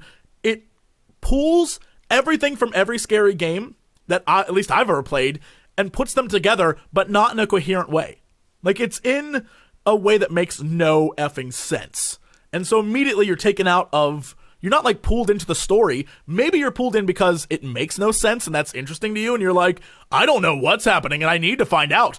But it's, again, the difficulty spike is so high, you just don't give a shit enough to figure it out. Like, eventually, you just stop. And it wasn't just us playing last night. After we were done, we watched a guy live streaming who was right about where we were, and he quit at the exact same time, too. about the exact same mark. He literally was just kiting. He just was kiting enemies because there was nothing he could do. Because there was nothing you could. It gave you no contextual clues on how to solve the puzzle, and so the way the game works is it's just trial and error over and over and over and over again. But the save system is so punishing that if you die, you're going back 20 minutes or so. When we were playing, I made really decent progress. I took my time, like I was ready to go, and then I got to a point where I had like an open a door, and as I opened the door, enemies. I'll get to that because I think we need to set that up. We need to set that up. Okay, yeah, okay. So. Immediately there's this chainsaw. You're hanging upside down. There's a giant chainsaw man, and this is the tutorial. And so, like, you're in a room filled with bloody corpses all hanging, and he's cutting them apart and, like, eating them and stuff. And I know that you're supposed to feel dread and horror there, but you don't, because you've seen that scene a million times. It's like Saw. There is no horror there. There's a chainsaw man, and he's cutting up bodies, and everyone, if you played a scary game at some point in your life, has seen a scene similar to this. Like, I've been caught and I'm hanging upside down, I'm gonna be killed, oh no. And so, of course, you escape, and at this point it becomes very similar to the big, like, stocky dude in Outlast. Again, this first part of the game, very Outlasty. He's following you around, he can blow through walls, he can find you, and you're sneaking around trying to avoid him. Of course, it becomes, I've got to run down a hall as he's chasing me, and then blades come out of the hall, like the walls, and so now it's like a weird, it's almost retro in its Resident Evilness, right? Where it's like, yeah, no, this hall has blades in it now, and then all of a sudden you end up in a pit of blood. Like, it's this crazy descent into, let's get as gory and crazy as we can. Again, no story is happening right now. You barely know anyone's name. You don't know where you are, why you're there. It's insanity. It makes no sense. And so you're just like, oh, well, I mean, it's only like the first 30 minutes or so I feel like we'll get a story here. Then you burst out of you make it out of the mansion, and you burst out, and one of your detective friends is not with the people outside. And they're like, where'd he go? And he's like, I don't know, he's still inside. Like, screw it, let's go. Because apparently the world is ending right now. So as you burst outside, buildings are crumbling. Again, not spoilers, it was in the cinematics and stuff. So buildings are crumbling, and they're like, let's get out of here. And then the coolest scene ever happens. It's like 2012 meets all sorts of crazy stuff. It's very awesome. You don't do anything in it. It's like a 5-minute cutscene where cool stuff could have happened that would have been great gameplay. You're watching. You're doing nothing. And then you fly off a cliff, and the next level is in a forest. You were just in a city a minute ago. Now you're in a forest. Now, I imagine this could be some sort of like, we were talking about this. It could be some sort of like Inception dreamscape where everything's in his head. And so all these different areas are only connected by the insane asylum. And maybe he's an insane person. It's all conjecture. I don't know if that's the plot. If it is, that's a really easy plot to figure out. And so we were just like, maybe that's why this makes no sense. But suddenly you're in a forest, and now you're in a forest doing sneaking around a forest trying to evade zombies and creatures that can see you in the light, so you want to not be near the fire. And, you forgot, Jesse, about the mind-tripping sequence. Oh, whenever chat's like, it wasn't 5 minutes, it was 3 minutes, please. Whatever. The long cutscene. So when in between these scenes, you end up in your mind, I guess, I have no clue what's going on. There's an insane asylum that you're in, and that's where you save, and that's where you upgrade, and that's like how you connect through a mirror, and there's a nurse there who's like, she's like, welcome back. We're so glad you're here. And they're like, where is this? She's like, don't you have other questions to ask? You should, like, it's one of those things where it's really purposefully like, this is important, but we're not going to tell you why because we want you to play the game. That's because it's really important. You'll find out later. It's all right, sure, okay, we will. So now you're in this next part of the game, and the next tooltip they give you is matches. When you find them, use them on corpses, because they don't really say why. They just say use them on corpses. The inference there, that what we assumed was anything you kill can come back to life. That's why you have to burn it. So, problem number 1,000 I have with this game, items are random. Except for a few key spots, item pickup is random. So sometimes and we know this because we died and we could see, the difference. Sometimes it would be like brain pots that would increase your experience. Sometimes it would be matches. Sometimes it would be bullets. Sometimes it would be nothing, right? And so the items are randomized, but these are items that you need in order to do certain things. And so when it came to matches, our assumption was, we'll get matches and we'll burn the bodies and we'll just get plenty of matches. So when the game started, we got 2 matches in the game, and we threw down one on a body, and we're like, it burnt the body. Okay, good. It's not going to come back. So next body we killed, we burnt that one, and we were good. We were like, great. And so we started killing zombies and stuff, but we had no more matches. And because I'm me and Gerard's Gerard, right? We went to every box, broke we explored. We went through every level, we snuck around. You can murder premise. Like sneak. Yeah. You can sneak kill zombies with a knife, right? Here's the thing. When you fight these zombies head on, they can punch you in the face and kill you. These are the same zombies that we are to assume you can hold in a chokehold and stab in the head. If the zombies had the same strength that they had faced head on, they would be able to just fling you off of them. Like, it's, again, whatever. That's a nitpick, but still. And mind you, it's not like a matter of like you're having an epic battle. It's the zombie walks up and smacks you once. And you're dead. Right. I assume you can level up your life, which you can. You can power up all your stats and attributes. And I assume later on, because there's a melee class you can go, I assume later on you can just punch like crazy. And it probably worked great. But at the beginning, the lesson you learn is do not fight these things. Just sneak. And so you're sneaking around, you're hiding, you're burning bodies. Anyway, we get to this first area of the forest. And mind you, the only save point was right at the very beginning. We get to the end, and there's a gate. We have murdered everyone there is to murder at this point, right? No bodies have come back to life. So our assumption now is, well, what was the context of the flames? Like, no one knows. Like, okay, yeah, burn the bodies, whatever. Gerard starts cranking the crank to open the door. 2 bodies next to us spring up and attack us, instantly kill us. Respawn at the beginning of the level. Nothing that we had before. 25 minutes gone. And it was like, we were given no hint that that's what would occur. So now it was just trial and error. Now we know that those 2 guys are going to pop up at the end, right? Yeah. Now I know not to use the matches that they introduced in the beginning of the game. But then how are you supposed to gauge when not to use the matches and when to use them? Nothing ever tells you not to use them right away. It says on the screen, matches, burn those bodies. You definitely want to do that. So, of course, we're going to burn bodies. It does. So now we have to go hunt for matches. And I think we maybe found 4 matches I don't remember how many. But then we were like low on bullets and low on brain juice. Like, it's this weird. So finally we go back. We burn the bodies. We burn the bodies at the end. We crank the thing open. We're like, hey, we're good. Next area, more the same. Now we're in a big village, and we find one of our characters, one of our friends, and now we have to just run through the whole process of hiding and ducking and waiting. And these zombies are gonna get us, but we gotta fight them. It was not fun. And the thing that I think sums it up perfectly for us there is that Michael Davis from the Warp Zone, gets scared by anything. He would get scared of like he's lighting. My spirit animal. He gets scared of lighting effects. He is the biggest coward on the planet, and he did not jump even once. There was not one scare that came out of him. It's not a scary game. And he was incredibly intoxicated too. Yeah, that usually makes him freak out at like lights. Yeah, right.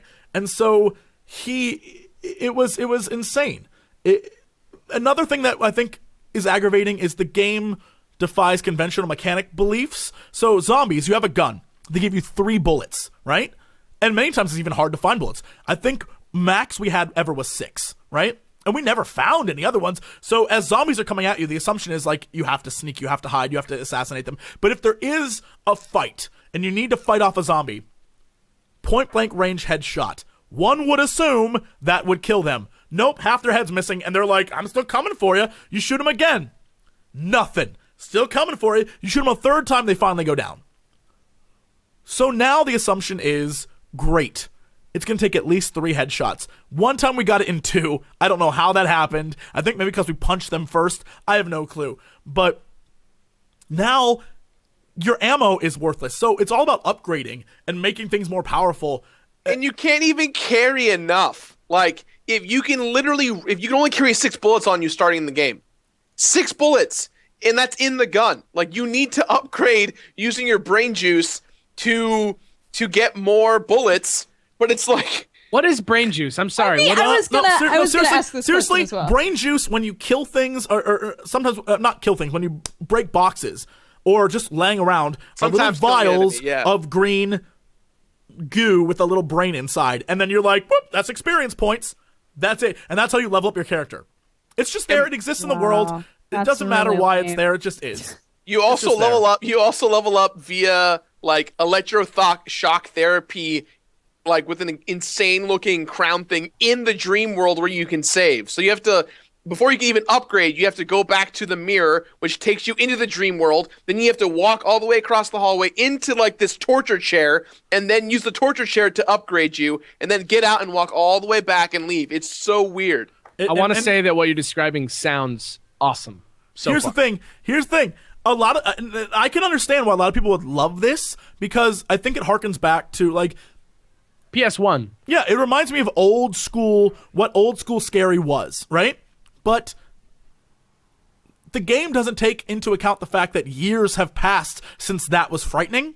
So none of it is scary. I wrote down here on my phone when we were done playing, and I had all these things in my head, is that it's not scary, but it's filled with tension. It's a gory survival game, but not survival horror. Basically, the tension in it is you not being able to fight back, yet having the ability to. And so you're constantly like, should I attack? Should I, right? Like, if I sneak up on him, is he going to turn around? It's that tension, right? But that tension fades immediately upon your first Getting death, murdered. for example, or when you've been waiting for 25 minutes for a guy who's standing right in front of you who just doesn't move and stares at you. Like, what are you supposed to do? What we learned was there was one area where there's a fire on your left and there's a bright light on your right, right? There are no bottles to throw in the area because whatever. And if you go either direction, when he's facing you and you enter the light, he'll come kill you. So you just have to, if that happens, you have to just die and go back and hope he's facing a different direction. So to me, it seems like the game was just marketed very poorly. Mostly. I think I don't. To me, it don't seems. think so. Yeah, I don't know. Because, I mean, all of their marketing was, do you want a game that's like old games? We'll make you a game that's like old games. And it sounds like that's what they did. It's just that there are some elements of old games that really should stay with old games. Well, okay, but if you look at a game like Shadows of the Damned, which is another game that Shinji Mikami made, but that, granted, he made that one with Suda 51, which is like an invitation into an acid trip, insanity, gore fest, weirdness zone. It's like if Resident Evil 4 was made by Suda 51. Right.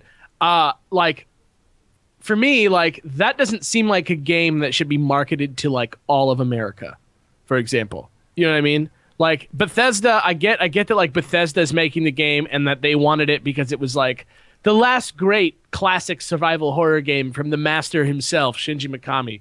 But I feel like the game would have done better if they just marketed it to the people who are going to end up playing it in the end.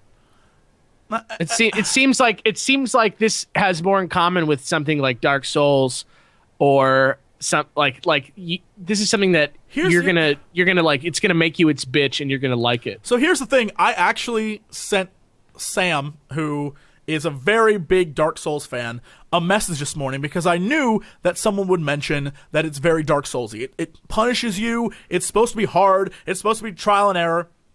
And from what I gathered, at least in Dark Souls, it gives you a fighting chance. Absolutely. And this does not. More important, things that we noticed. These are just some things I wrote down.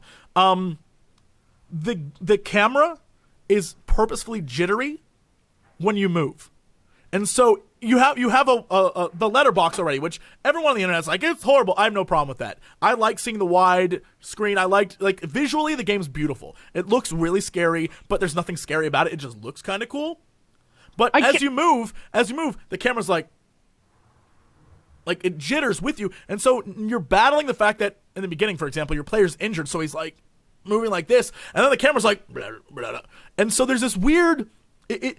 There's scenes where it purposefully tries to make you feel sick. Like there's one scene, and everyone we were playing with was like, is anyone else getting like weird headaches and stuff? And I was like, I think it's supposed to make you feel that way. Like I was trying to justify it because I really wanted, like, we were recording, right? And I wanted to, like, don't abandon me on this recording, guys. I want it to be good. And so I'm like, maybe that's the point. Maybe it's designed to make you feel sick, like those movies where they like show frames every so often of a cow being slaughtered to make you feel uneasy in a scene, right? Like that's, it's a tactic to make you not, so like the weird lighting or flashing lights or something to make you feel sick. That's the point. I was like, maybe that's what they're trying to do. We got that same feeling in PT. In PT, we felt like a weird illness after, like, I felt like the entire time I was in between puking and pooping. It was a weird, like, I just don't feel well playing this game, but it was fun and we kept going. With this, it was so frustrating. It was like, why are we putting ourselves through this to continue a game that at this point has no plot that we can discover? It's all pieces of things that they just thought were kind of cool and put into a game. And then, I mean, I have so many things here. There's the jittery camera, the mechanics, the walk-in mechanics. We had to have Gerard prove this to us. When you move forward, right, there is no step.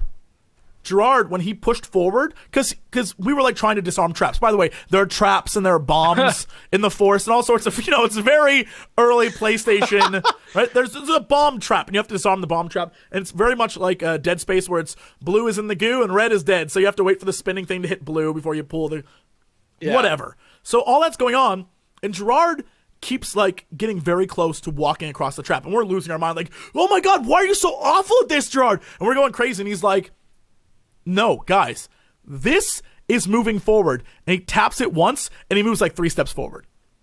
It's so like it's like a staggered jog, like a kind of thing. Like he doesn't step. It feels like you're playing an old PlayStation game. So when he moves, like a little flick of the controller to move him forward, just one little step, he goes like blah blah blah and moves forward like 3 steps. And it's like, what? Well, here's the question though. Because you guys keep saying like on purpose. And so what I'm wondering is this a game, like, do you feel like you're playing a game that is like shittily made, or do you think that you're playing a game that is like in every way intending to be this way? That's honestly what I'm starting to assume maybe that's the case. But the problem it could be like Quentin Tarantino or something where it's like, now, I'm not going to say it's as good as that. I haven't played the game. I'm not going to say that. But what I'm saying is maybe what we're looking at here is a game that's like being like, hey, this is like the final, like crazy, like cracked out, stoned version of like this old genre of game. And it's kind of like a love letter to it. And so play it if you like that. And if not, don't expect the next Call of Duty. Here's an example. And this is, I guess it comes down to which side you fall on. There's a part where you're in that forest and you go into one of the cabins, right? And there's just houses everywhere, and there are these zombie men who are walking around who can one-shot you. And so Gerard's trying to sneak around and murder them all, right? So we're trying to, kill them all so we can go get all the loot that's in the area, because that's how we play, right?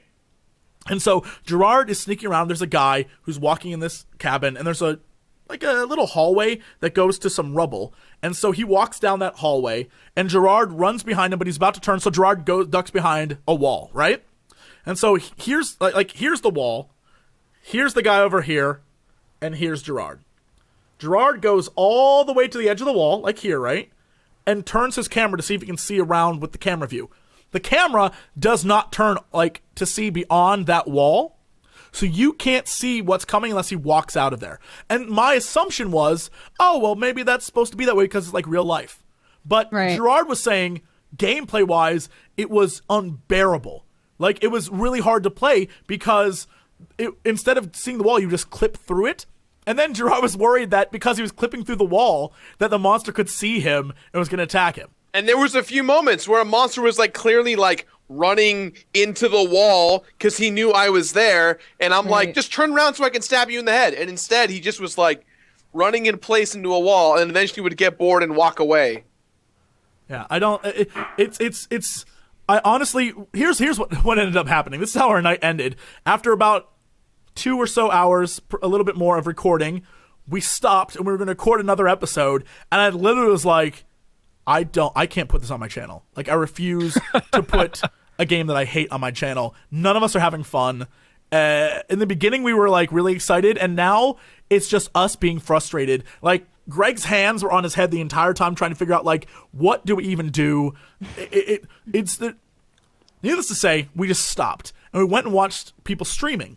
And like I said, we saw this guy streaming. He was maybe a little bit ahead of where we were. And the next part of the level we were on was you have to protect a dude while he's going off to do one thing. And you have to deal with zombies. This guy had a horde of zombies chasing him around. He had a chainsaw guy after him, all these people. And clearly you can't fight that. And his only resort, instead of dying and then resetting way back wherever the hell he would reset to, because who knows, he just kited them around. And his entire stream was like 15 minutes of him kiting. And he couldn't figure out what to do. And he had strategies like, oh, well, there's this gate that's going to come down. And if I hit this switch on the gate, and it'll kill them all. Nope. That's not how that works. So he's just running around. And eventually he just gave up. And I think that's where this game stands, where it's, you never feel like you've accomplished anything and gotten a reward for the accomplishment. It's, here's an awful scenario. Like, imagine, if you will, you're in a forest, right? Forest area 1 is this forest thing. It's like a block. And there's a house up here, and there's 2 houses here, and there's a road. And your objective is to get to the end of the road and open a gate. That's level 1. And then when you move through that gate, you're now in another blocky area where there's a bunch of houses, and you have to move through it and get to another gate and open that. So basically, it's little tiny clips of horror, but nothing coherent. And I can't recommend this game to, I refuse to accept that this is a good game. I don't understand why people like it. I'm sure there's reasons. I hate it. I functionally hate this game. Do you think I could borrow? We're not playing it. We're not playing it. Take it. Take it. It's in the office right now. Go take it. I will. I'm going to. I honestly cannot at all even, I just can't. I can't handle it. It's a poorly made game. And the problem is I knew that at E3 having played the demo. And you were hoping to be proved wrong. When there's a mechanic in your game, and we didn't even get to that part, but I know it's there. When there's a mechanic in your game that teleporting ghost man can spawn whenever the hell he feels like it and kill you for no reason, that's a bad mechanic, especially when your saves are so punishing. So it would be like, and I don't know, maybe this is the case, maybe there's something like this. It would be like in Dark Souls where you're playing and all of a sudden a dude spawns in and kills you. And the anger there, I imagine there's those, like, the different factions can do that in Dark Souls, right? But that's like online. I think it's like a bonus thing. This is a game mechanic. So the game is actively, it's not your friends like, I'm going to screw with him because this will be fun. It is the game actively trying to make it super duper hard. When, here's the deal. It's not that difficult. It's just unforgiving. So if you make one mistake, you're paying for it heavily. But it's not a difficult game. There's nothing, we had no trouble playing it. It wasn't a hard game. It didn't require like, oh man, this puzzle's really hard to figure out. Oh, we gotta do this. It was, we threw down matches because the game told us to, and then we got to the end, and the game set us up for failure. So we had to go back in and not throw down matches and go to the end and burn those 2 bodies at the end and then open the gate. I think that seems interesting to me. That's not interesting. That's dickish. That's dickish, and like no game should actively. Like, I agree. Whatever. I get you're like I there's no fault. I find no fault in what you're saying. But what I'm saying is, to me, it seems interesting to play a game that is purposefully made to screw with you. Would I pay $60 for it and say it was great? I don't know, but I do want to play it. Like a good example is Krendor at E3. In the demo we got to play, there was a hallway. It was, you had to go around poking brains with these little syringe things and sucking out brain juice to open a door. How that works, who the F knows? But before the third, it would save after every brain thing, right? So after every brain syringe, it would save. That would be a save spot. The distance between the third and second brain spots was so long that what happened is as you try to approach that third brain, a door would open and like buzzsaws would come at you and it would suck you in, and you had to shoot with the crappy aim mechanics, which are awful, by the way. You had to shoot a little dot that would shut down the machine, right? Which is very, old Resident Evil style. It's very, it's PlayStation 2 era cool, which is fun. But if you die there, you're going back all the way to Brain 2, and now you have to fight through all the zombies and all the things you did before. And the more you do that, the less shits you give about sneaking. And so then you think, like, well, I'm just going to blow through it and punch these guys and kill me. But then the game's like, no, you can't do it. Did you forget? We one-shot you. We're zombies. Right? Isn't that horrifying? No, that's stupid as shit. And look, I may have reached full old gamer status where I can't stand games that are hard and bad. If it was hard and good, I Talking would love about it. dicks. If it was hard and good like a wiener, I would love it. Internet, but it's I get not. it. I get it. No, it's I'm not. It's there. hard and bad, and that's a problem for me. I'm willing to say that it's probably not going to be an enjoyable experience for me to play it, but this has gotten me so tantalized to play it. I can't believe how much Shinji Mikami seems to have gone for it with his like. The game is going to be bad in the good, for real. Like a for reals bad game. Yeah. Gerard, what were you gonna say? I'm sorry, I was on a rant streak. No, I was just gonna say my biggest problem with the game is the story. Like, I can put up with bad gameplay as long as it's like a movie, right? If the movie's acted poorly, I get it, but if the story is compelling enough, I'm still invested. This game does not have a story. They don't even tell you a story. It's so like Resident Evil, we have clear protagonists and antagonists. We've got, Chris Redfield versus Umbrella. That's very simple. In PT, it's the main character of Norman Reedus versus, Jareth and Lisa and the Ghost. Like, that is very. We don't know who is what. We don't know what's going on, and the game, as we played more of it, didn't even try and bridge any of the gaps. If we are a detective, we're a cop in the game. Our goal is to investigate what the hell is going on, and yet 3 hours into the game, we haven't learned anything about anything. Every single thing that you say makes me I hate you so much. more excited. I hate you so much. No, I mean, I can't tell you how much I get your heart. I feel it. I can taste it even. Here's the intro to that game. I swear to God, this is this is just a summary. I don't know the exact dialogue, but they're driving down the road in a cop car in a city where, of course, no one's in it, because why render people? Let's make it look weird. And so they're driving down the road, but no one's in this. It's a police officer who's like, "Hey, yo, we gotta go to this thing over here," and then a guy in black gloves who looks like Val Kilmer from that one movie where he was an assassin, and he's like. The one movie where he was an assassin? No, it's like, so the cop's like, "Oh, no, we got to go to this mansion asylum over here." And the guy's like, "Is that the location of where 15 people were killed in a massacre 3 years ago?" And then the guy's like, "I don't know anything about that. We got to go there." And then the main character turns around and goes, "Is that right? Is that what you think? Is this going to be a problem?" And then the guy's like, "I don't know, but it's worth looking into." And then there's a woman in the back seat who's another detective, like a junior detective, and she's just staring out the window like the entire time. And at the end finally goes like, "Yeah, whatever, I'll do whatever." So that's our introduction to these characters. It sounds like the Twin Peaks of bad horror games to me. And then so ready. And then here's the best part. That's our introduction to these characters, and you think, "Oh, well, these characters will get to know them." The first 3 hours of this game, you do not see them once ever again. Ever. Why are they in the game? Why start the game with them? Why have that happen? To fuck with you. All right, let's fucking move on. Let's just move on, because we're gonna be here for the rest of the time.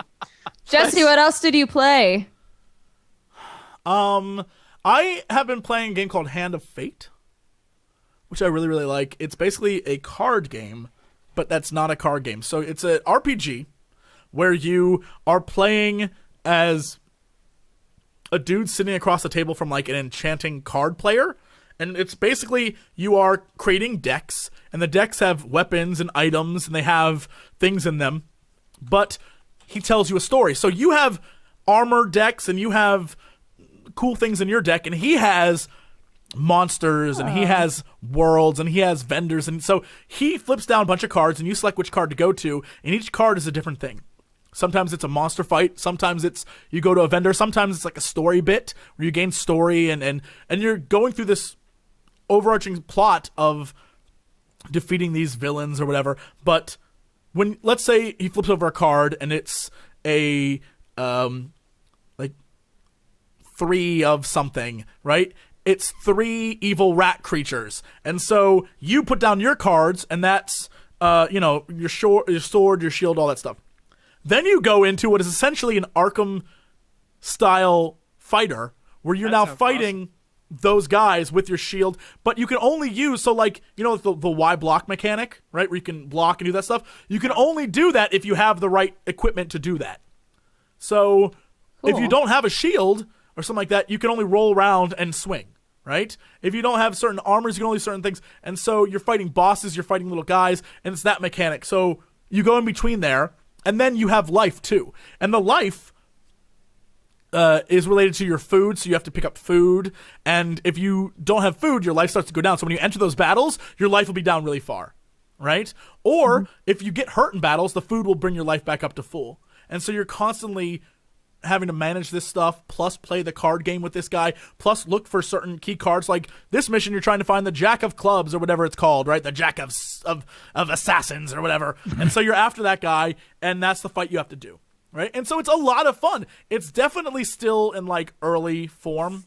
Like I think it's on early access on Steam, but it's definitely early on. But it's a hoot. It's a real hoot. The screen caps look super cool.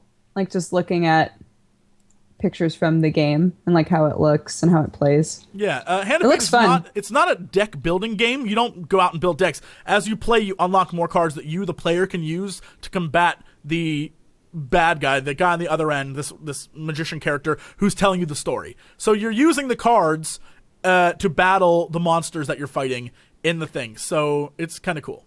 Is the story always different, or is it always the same story? It's based on the cards that are drawn. That's the path you take. So it's always interesting. And there's a lot, like you'll find little cards, like there's one card where it's like, you discover a stone monolith and you decide to touch it. And then you get 4 cards to choose from. And it's like epic fail, you succeed, and like epic success, right? Or sometimes you get like 1 success and 3 failures, and then it shuffles and it flips over and you have to pick which card is the one you want to choose. And so it's very random too. So it's like you're playing cards. And so there's multiple levels to it. I just think it's really creative. I don't know longevity wise, but in the little bits that I get to play here and there, I think it's a lot of fun. It so I'm waiting. Like it's a cool idea, yeah. Yeah, it's definitely one of those. It's a different idea that I haven't seen a lot of, and so I'm very much like, all right, I can get behind this. And so yeah, I downloaded that and been playing that for a while. It's pretty much. I'm looking at my desktop now. It's pretty much it. I have that, Middle Earth, Gauntlet, Hearthstone, Heroes of the Storm, and Defense Grid 2. Gauntlet's Gauntlet. Gauntlet is fun, but it's Gauntlet. And so don't expect anything other than Gauntlet. Like I think it's fun. Is it like $10 or something? $15? I don't know. I don't know how much it was. I mean, it's not like a $60 game, right? I don't think so. I think it's like 20. Yeah.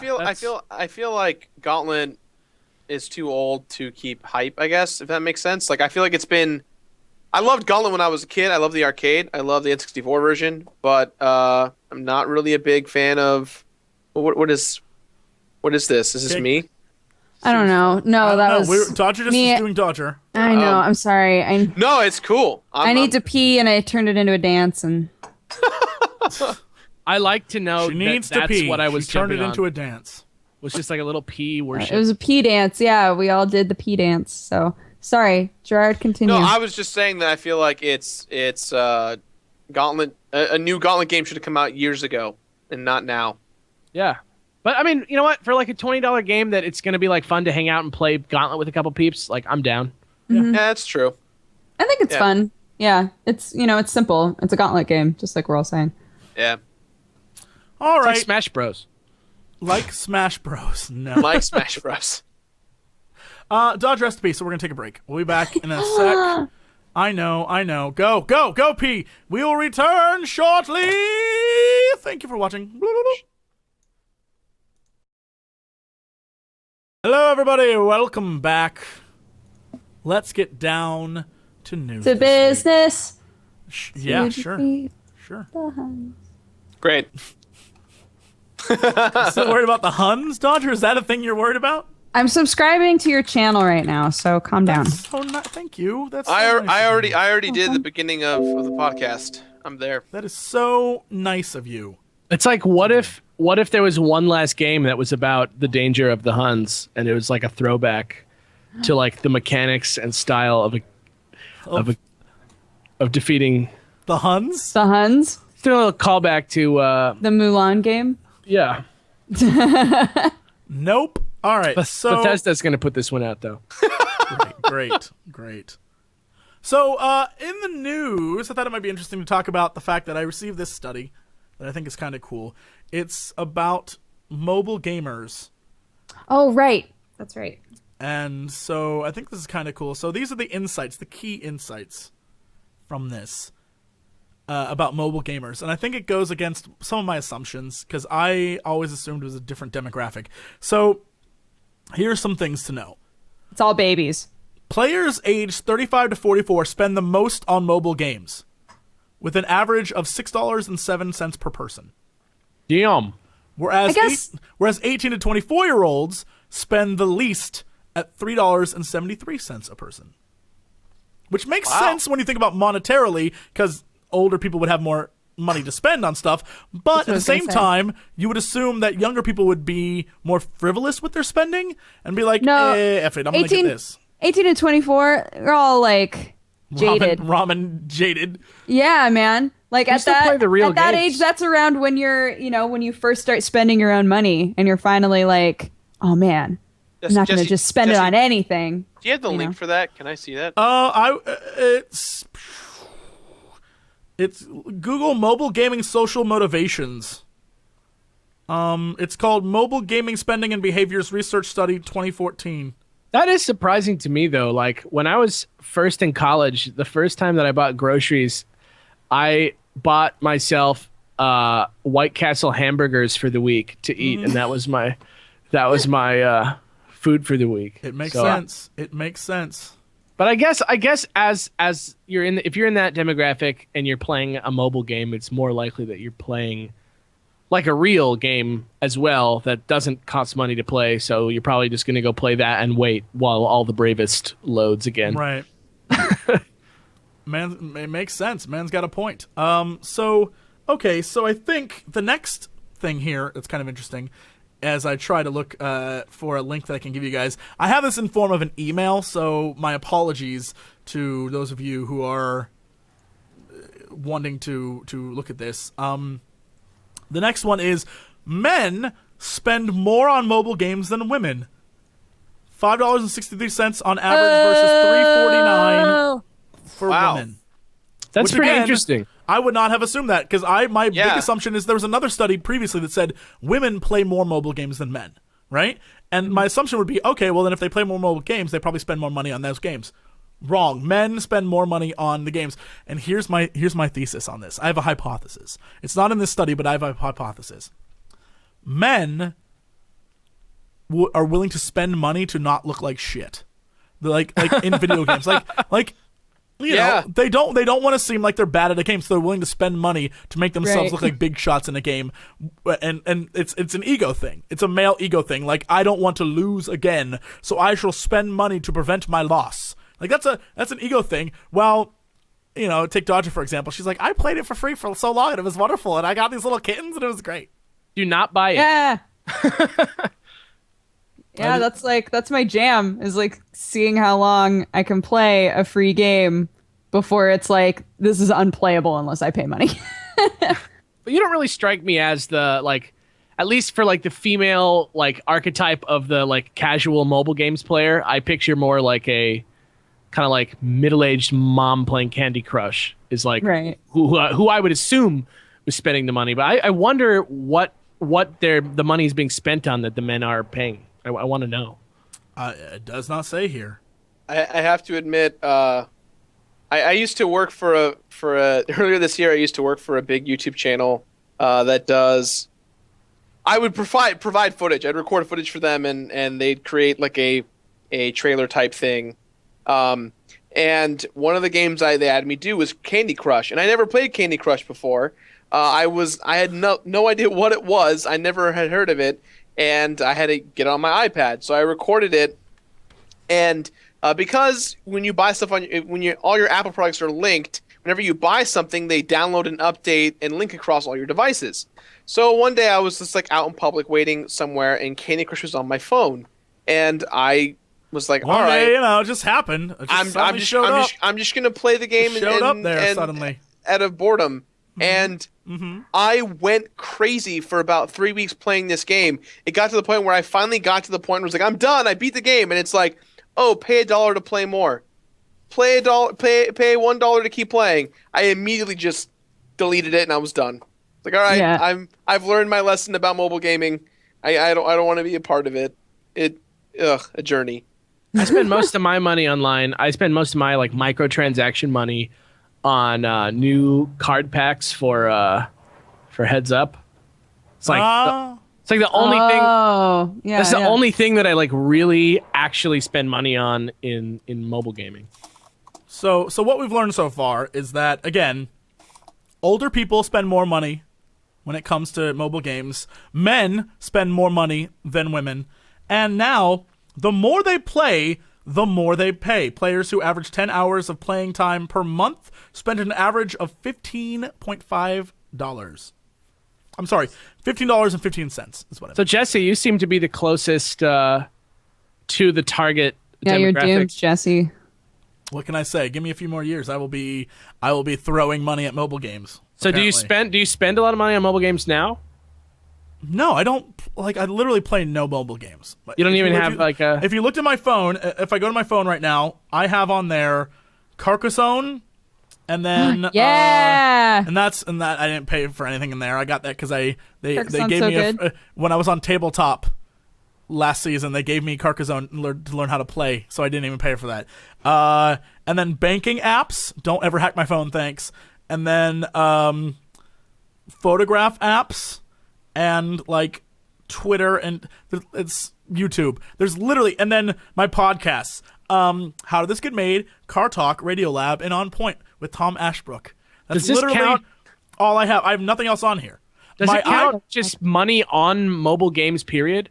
Is that what we're talking about, or are we talking about within mobile games? I think Do you it's within Oh yeah, no, it's within. It's. We're talking about. Let me go back to the email. microtransactions specifically. This is mobile game spending and behaviors. So this is, basically it is. Oh, they even have graphs on here I could get if I wanted to. But yeah, no, they're talking about people spending money in the games. Wow. So the more you play, the more money you spend, which I think is counterintuitive to what we've thought for really all of this podcast. Because I believe our discussions we've had with TB were like, well, the people who just don't have time to play a lot, they're the ones spending all the money because, they have a life and they just want to power level quickly through stuff. Turns out that is not the case here. The case is that most people who play a long time also spend the most money. Because they get invested. Yeah. So But- that goes against what we thought. Yeah. In chat, they're also saying, though, like the whales statistic, the existence of there being just a few people who will spend hundreds of dollars on one game, that will always skew those sorts of results. That's too. the next stat. Whales anyone spending over $50 a month are less than 1% of user population, but make up 29% of revenue. So that's something that I think everyone knows. If you saw GDC last year, that's half the conferences were like, how to get big spenders in whales to play your games. Yeah. So Basically, how to get people with money addicted. this is Jesus. What are you? What? You Chipotle. son of a bitch. Yeah, no, that'd be great. I'd love to leave this podcast and go get lunch. You assholes. All right. Anyway. Watch this. Hey, Alex. Yeah. Are you hungry? I'm pretty hungry. What if I got you Chipotle right now? That would be great. There you go. Wow. Great. He's a mage. Check him out in Gauntlet. Such wizardry. The worst. All right, so the next stat on here, I think this might apply to Dodge a little bit. Mobile game players typically download up to 5 games per month and play up to 3 hours per week. Whoa. I would definitely say the 3 hours per week doesn't surprise me. Because, any idle time. This is average, by the way. Yeah, if Typically 5. you're used to checking your phone pretty much any time that you're not doing anything, games are going to be the first thing that are enticing to you because they're just like, mobile games are just bullshit games, right? You're just like, oh, new thing to do, right? Pick up and put down. Ready for this? Oh, sorry.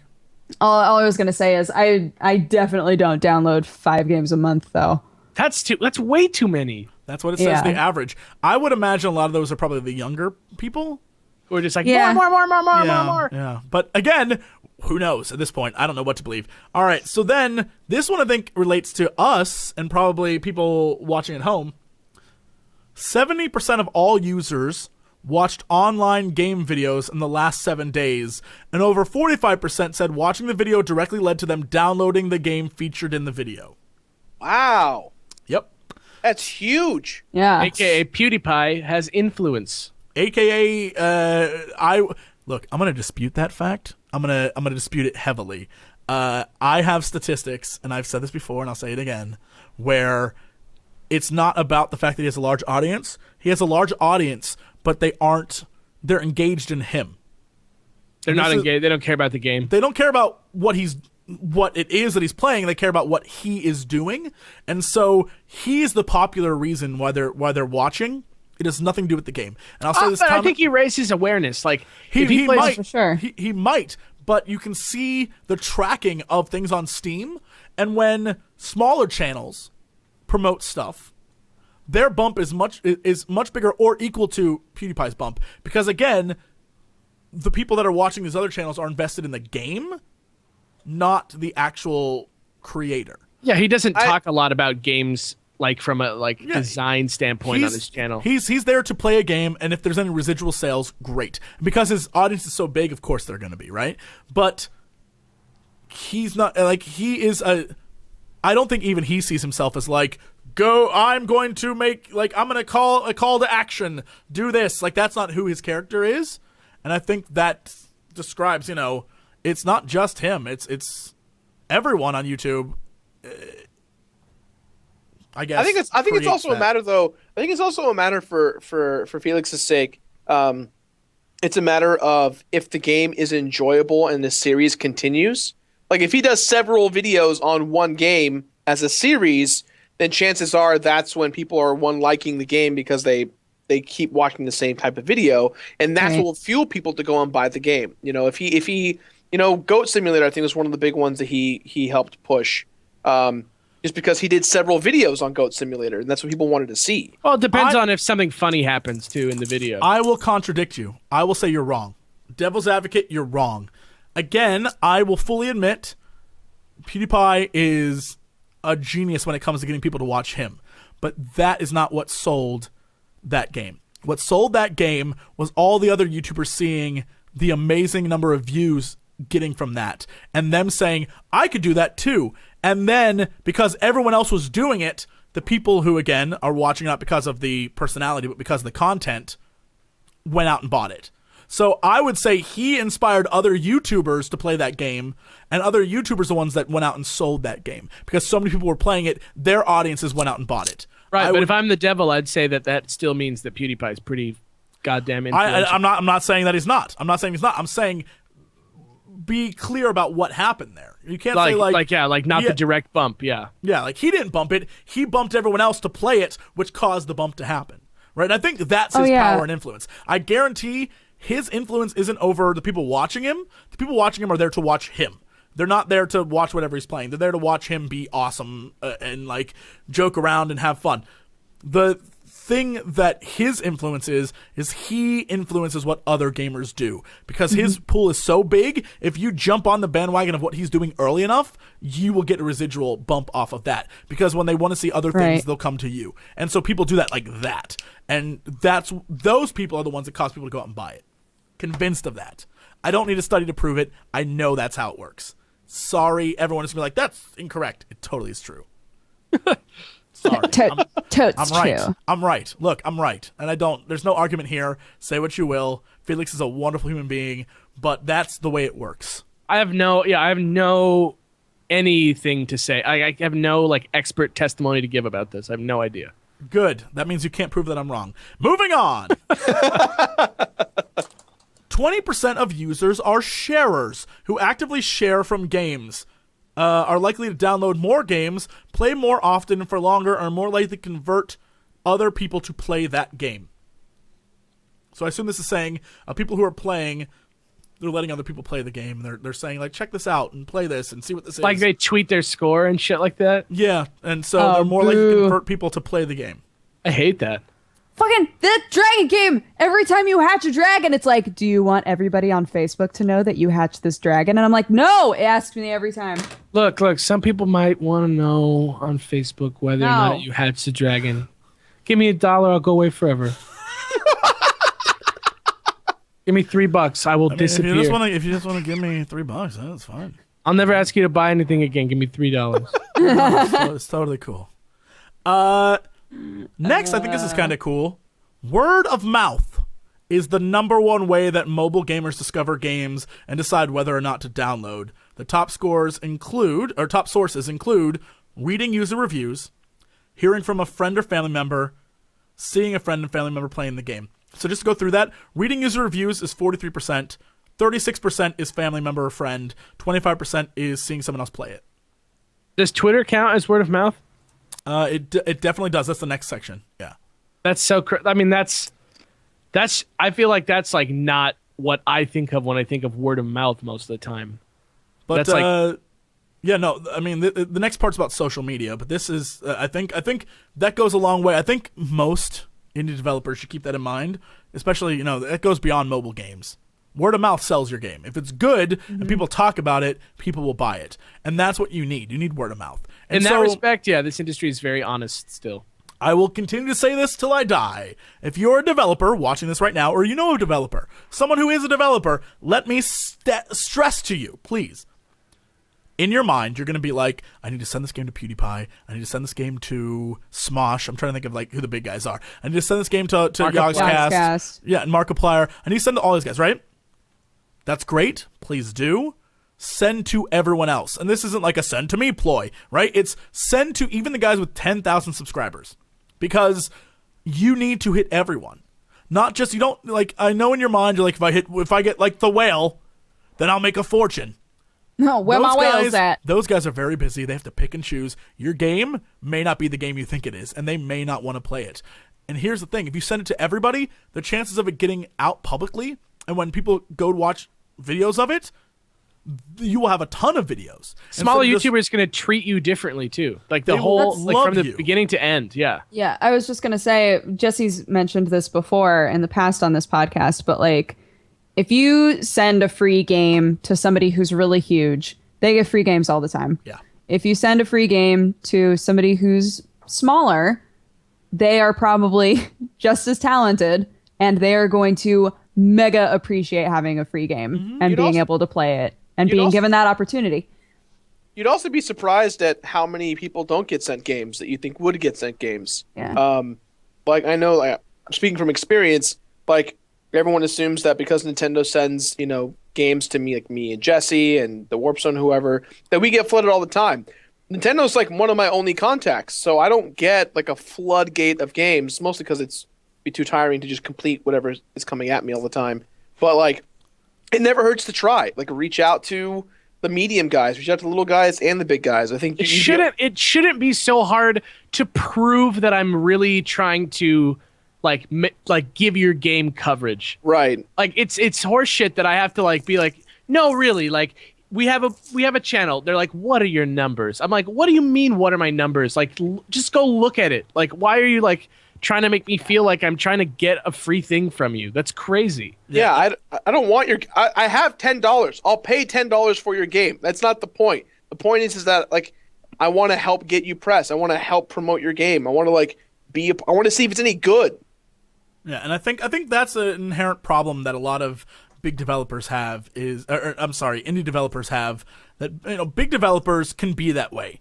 because most big developers are dicks anyway, right? They're just purposefully mean, and they're like, "Are you PC Gaming Magazine or whatever?" No, okay, piss off, like, right? But indie developers, your game it depends on word of mouth. Not everyone's going to be a Minecraft, and you know how these other games take off, like Minecraft did, like Goat Simulator did, by people playing them, people saying like that's cute, and then it blew up. Don't count out the little guys. Don't count them out.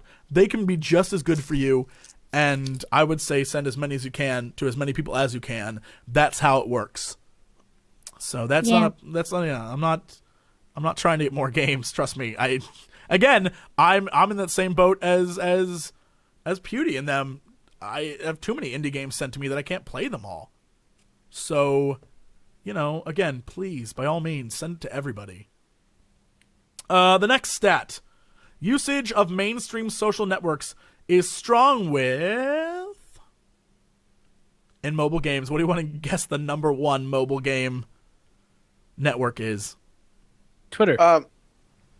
Social network? Yeah. Facebook. Actually, Facebook. I revised Facebook, Facebook. yeah. Facebook, absolutely Facebook. 89% of all communication for mobile games is through Facebook. That blows my mind. It's because Farmville, man. Farmville just like set the stage. Ready for the next one? The next stat? The next on the list was 60%. What do you think that is? Twitter. YouTube.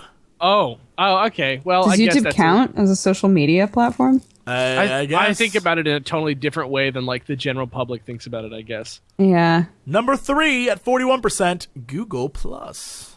Google What? Plus? That's just YouTube again. Don't be lying. And at 38%, Twitter. So Twitter is the least mainstream networky of mobile gaming stuff. Don't you need to use Google Plus to buy games through your Android? Possibly. Like the Google Store? Like, again, that's like the same thing twice. Google Plus, is there anybody who's just Google Plus famous? Are there like Google Plus celebs? Do it for the Google Plus. Do it for the Google Plus. Give me a share, give me a like, give me one of those circular photos you sent it to me. Yeah, put me in your circles. Yeah. Jesus. Like, I've heard of Viners, but you don't hear of, like, Google Plus users that are like... I mean, I guess that's YouTube, too, but... Whatever. Yeah. Do it for the Vine. Do it for the Vine. So, here's some more interesting stats. This is I love the... look, this is my jam. I love stuff like this. I love learning things. I'm one of those guys who needs to know everything, and when I don't know it, I get mad. Again, let's go back to Evil Within. Not knowing what to do infuriated me. I gotta check that game out. So, again, they talk about how male... this is in the U.S. now. Male U.S. mobile gamers spend twice as much as women mobile gamers. Twice as much, damn. Mm-hmm. The whales that drive the bulk of the revenue make up 2/3 of the revenue for mobile gaming in the United States. Again, the more you play, the more you pay. If you play 10 hours per week, you spend over 3 times the average amount that most people spend. Primarily in these games, strategy, combat, RPG, and casino games. Hey, casino. Right, yes. And then, I like this, mobile gamers who play primarily on iOS devices tend to spend more than do their Android counterparts. However, the greatest spending and gaming download comes from mobile gamers who play on both platforms. Tablets. I guess. So maybe they have an iPad and a Galaxy. Zoom. Is that? I don't know. What is an Android? Yeah. A Galaxy with ice cream sandwich or whatever the names are. Oh no, everything's freezing. Uh-oh. That's because they, you know what? That's because they got their Chipotle. Their Chipotle magic. That's Chipotle right. magic They're on the them. same network. You guys Their Chipotle magic failed them. Out. Hey, do you want to know something? Our internet is insane over here. You guys should... honestly, it could be me. I could be getting, the internet could be like, we're done with you, Cox. DDoS him. We're done. No. Get him off the air. Get him off. This guy hates the evil within. Get him off. Destroy him. They put me on Reddit. They were like, ugh, the worst. Delete. I think it was a couple of the Google Plus like celebs who were like, they don't know about us. Take them down. So yeah, now we're getting all staticky. We made it this long without a podcast problem. That's pretty good. That's pretty good. And now we're going downhill. You know what? It started. The internet just didn't want to watch Gerard eat any more of that damn burrito, and I just got fed up. I'm gonna kill you. All I can hear is you crunching into the lettuce. Just die. I didn't realize that you guys could hear all that. I'm so sorry. Oh no, we can hear it. Oh, I can hear it. You guys didn't call me out. You guys didn't call me out on it. We were into it. You're the worst. That's what we've been trying to tell you. So, is there anything else news-wise that's been happening that isn't important? Honestly, looking through the news, there's jack all happening. Borderlands released today. Evil Within released today. Bayonetta released today. Alien Isolation is out. Bayonetta actually is not for 2 more weeks. Oh, what? Oh, that's right. Today 24th. Today was the first day you could talk. Yeah. Oh, yeah, all right. Look, Sam tried to Bayonetta is convince not me that out. It was out yesterday, and then I looked it up, and I was like, "That's the biggest lie." Bayonetta is not Maybe out. ever. Not Get hyped out. for it, though. Don't It's get so hyped. tight. Do get hyped. Look, it doesn't matter at this point. I guess I'm trying to think of what other games are coming down the pipeline. Honestly, releases. I have no clue. I have no clue what's coming down the Lords of the pipeline. I just went to go look up the release schedule, and it just chat's popping up on the screen. Look, Dodger, I'm Assassin's letting you Creed's handle coming that. out in a little bit. So is the new Civ game. That's gonna be fun. Pokemon, Smash Bros. Again. Lords of the Fallen comes out the 28th. Oh, that seemed pretty cool. That's exciting. So yeah. I mean, what do you think of Lords of the Fallen? I don't know what I think so far. It just seems like Dark Souls for the interim. Okay, yeah, okay. So I mean, am I crazy? Wait, do you have an advanced copy, Jesse? Are you playing it? I played it at PAX. I've played it before, but it's kind of like I want to know what other people who have played it think, because I totally agree. It feels very Dark Soulsy.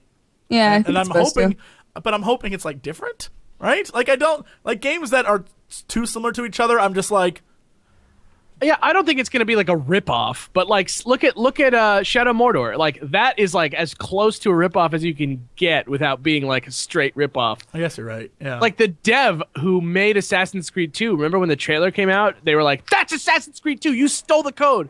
That's like- right. I remember that. Like that's how crazy it gets with the like similar gameplay styles, but like we totally loved that game. And it's like similar, but it like doesn't feel the same. I don't know. I think it's Right. possible that Lords of the Fallen could just be great, but I think mean- that's what the audience is going to be, is the Dark Souls people.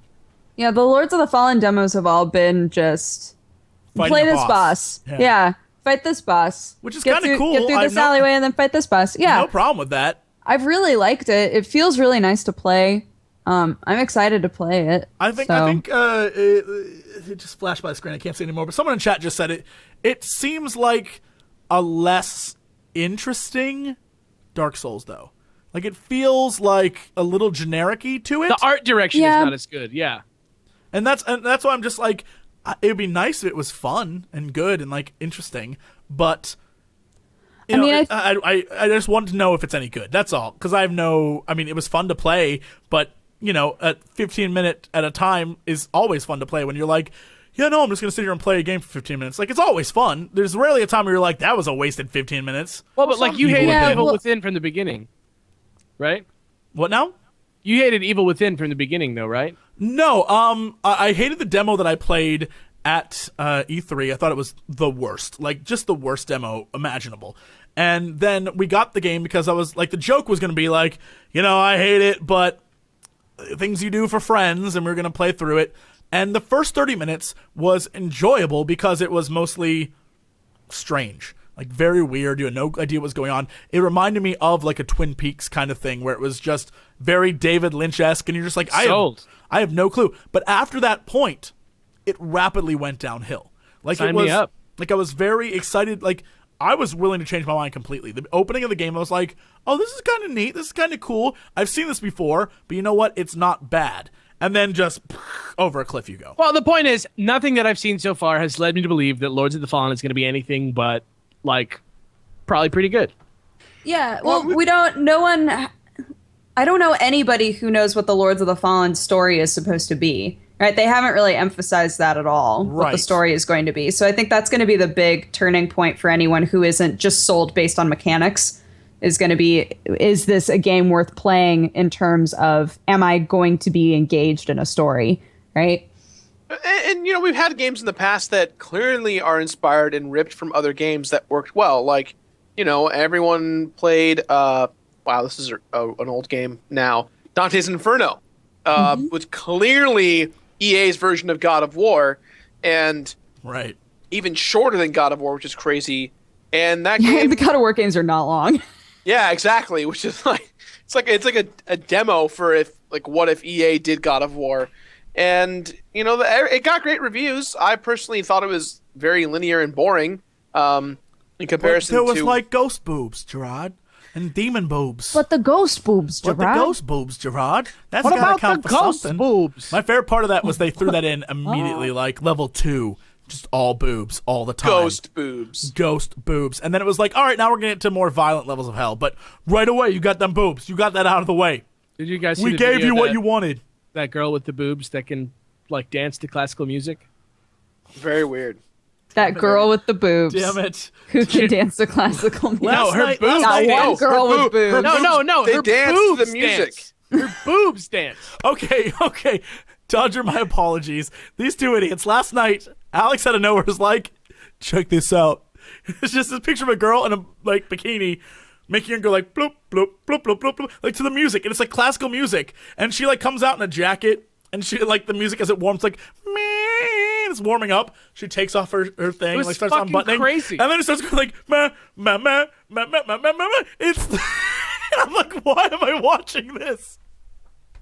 Yeah. That's what happened before we played Evil Within, okay? That's where Okay. we're at as adults. All right, good. Yes. Never there's someone on the internet like that's disgusting.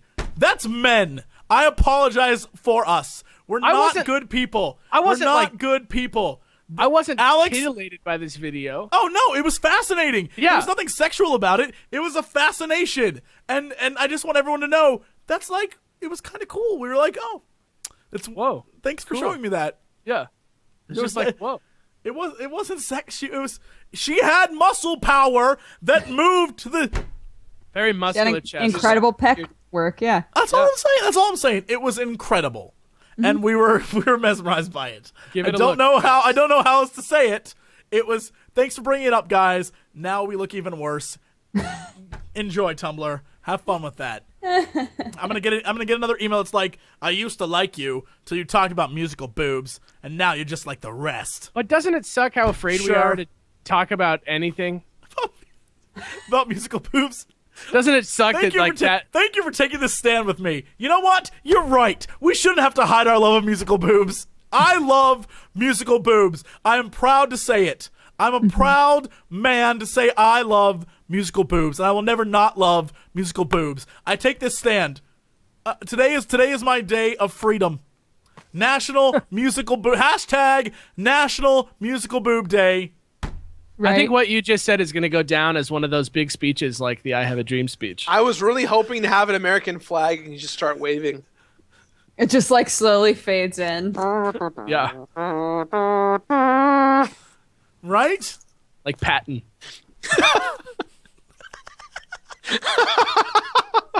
Patton, the general, not Patton Oswalt. No, either way, both had very Either good way, speeches. yeah, Both had absolutely. good speeches. Yeah, both good speech givers. Oh, One of my them's less of a goodness. tactician than the other.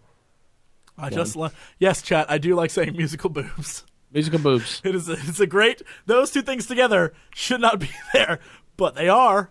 And now it's like in that Sesame Street, like musical boom, musical boom, musical boom. Right? That's Sesame Street. Right. That's Sesame Street in a nutshell, right there. Great. Oh, We're all too tired. we did it. We made it through. We all realized it was done at the same moment just then. All right, that's it. That's it for the podcast. Let's go through what we're doing. Dodger, what is going on with you this week? Hi guys, we're gonna on Press Hard to Continue. We're going to hop back into Sherlock Holmes because it's been a few days since my cat had surgery and all that stuff, and I got very distracted. Aw. But I did put up a video that we talked about earlier called the harem trope. That is pretty great. You should probably tight watch vid. it. It's a tight vid. I'll say it's good, so you don't have to. Tight It's video. good. Thanks, man. So There's good. Pretty tight. another video that I put up last week, so I couldn't promote it last week because we didn't do the podcast. What video was but- that, Dodger? Another video that I put up is I made earrings. I made Hearthstone earrings in a video. So if you'd like to watch that, that turned out pretty cool. So those are my two Do I big have to have videos that pierced aren't ears to gameplay. wear them? If you want to wear the earrings, yes, but you could make a lapel pin. You could make What if I just wanna wear- cufflinks. What if I can't? I don't want to follow through on pierced ears, and I just want to wear the clasps. Yeah, just get the clippy ones. All right, I just don't want to Get look the clippies. stupid. You won't look stupid, Jesse. You'll look fabulous. Just grab the clippies. Can you say that? You say it again, like you won't look stupid, Jesse.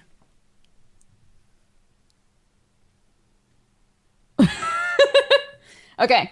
Anyway, You won't look so stupid. Damn, you didn't say it. Whatever. I didn't say it. No. So those are my two big videos, and we also finished up Hot to Full Boyfriend. And man, if you thought that the true ending on that game was going to be bullshit, you need to think again and go watch how that turned out because it was incredible. The game went from schmoopy, weird bird dating sim to murder mystery game, and it was amazing. So you should definitely watch that if you've got like 4 hours to spare because that final ending took so long, but it was still awesome. Great. And then I have a second channel called Dexterity Bonus where I do vlogs and talk about my cats, specifically my cat's surgery lately because it's been a thing. And yeah, those are my two channels. And on all the social medias, I'm at DexBonus, DexBonus, and I would love to have you anywhere in any of those places. Musical booms, musical booms. Dodger wants to play with musical booms. There's too much bass in my ears right now from that. Like rattling my eyes. All right, Alex, what's going on with you this week? Yeah, check me out. We just did the Caesar episode. If you don't know who the fuck I am, check out my channel. I make videos about Pokemon that are educational and fun. Find me on YouTube at the National Dex. It's below your image right now. Yeah. So check it out. And we did Caesar this week. He's a cool one. So check him out. Find out about all his trivia. Find out about how his claws are like fake heads that distract predators. And yeah, come check us out. And always, me and my bro Gerard make videos on SuperBeardBros. Go check that out. Woo! Journalistic Let's Play, Super Beard Bros. We do all kinds of shit on there. Check it out. Where can we find much you on the shit. internets? That one's youtube.com/Super Beard Bros. On the Super Beard Tweetsters and the Facebooks and all that stuff? SuperBeardBros. At Super Beard Bros. I was asking Alex specifically. No one cares about the Oh. bros. And Twitter me. Yeah, it's all the national decks for YouTube, and find my personal Twitter is the Twitter of my channel. Check it out, Faciani A. Good luck with that name. Sorry. All right, Gerard, what are you doing? What am I doing? We just did. I'm recovering. I'm in completionist hibernation mode, recovering from the insanity of Hyrule Warriors and Skyrim, which I completed back to back. Gerard is an android. I am an He's one of those android. creepy face pulled over androids. I haven't Agreed. I haven't slept in about 3 years. Oh god. Oh shit. Is that why you look so sad eating that burrito? You're like, I could be sleeping now, but instead I agreed to do a podcast. I didn't want to Help show me, you guys burrito. my ugly Help me, face. burrito. Burrito, please. This week on the completionist, I'm completing the original Ninja Gaiden for the Nintendo Entertainment System. One of the best. One of the best. One of the best, and I think that's basically it. I don't think I have any really big projects till the end of the year. Super Beard Bros has kind of been where I've been putting a lot of my time and effort. So yeah, check me out. I'm the completionist. That's what I do.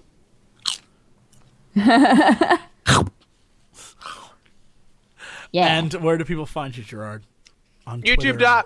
YouTube.com/thatonevideogamer, and Twitter is JK completes it. Like Gerard Khalil, me completes, and then the game being it.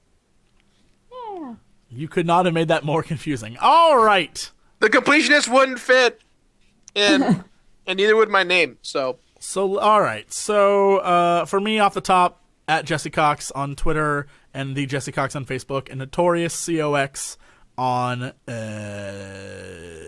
Instagram. Please say Google Plus. I thought you were going to say Google Plus. I wish Google Plus. I do have a Google Plus thing because you have to have it in order to have a check mark next to your name on YouTube. So that exists. I still don't have that. YouTube.com/Jesse Cox, where we can find my stuff. This week we'll continue with Scary Game Squad. Woo! And we will finish up Hyrule Warriors and continue with Shadow of Mordor. And then Friday we'll be back with another multiplayer mayhem featuring myself and those two bearded gentlemen in this podcast with me. And if you want to go see the most ridiculous ending to anything, go watch the last multiplayer mayhem. And God damn it. Just know that I don't believe in justice anymore. No, why I did my don't. camera- Because the camera, even technology knows, Gerard. Even technology knows that justice was not had that day. I just have this. I got a big subscription jump from that episode, Jesse. So thank you for that. Oh, the episode where I said everyone's gonna unsubscribe from me and go subscribe to Gerard. I definitely did see a bump in subscribers. Gerard is in Awesome. a karaoke music video right now. That's the best way to put what's going on there. That is exactly what he's doing. It's just like lens don't know. flares and just Yeah. the fogginess. I don't know. Just a If small only there was kind of a girl. PQ. That's all he needs. I don't. No, I he don't needs know to, he needs to have one of the songs. Can I just point out for the record, Alex is the best at karaoke. The best. Oh, he's the best. The best. The best. He I picks just am songs. the best at drinking. He picks songs that no one has ever heard of. He's like, I chose Bjork today. We're like, what are you doing? And then he sings it with a passion that no man has ever given to a Bjork song at karaoke ever. Bjork's great.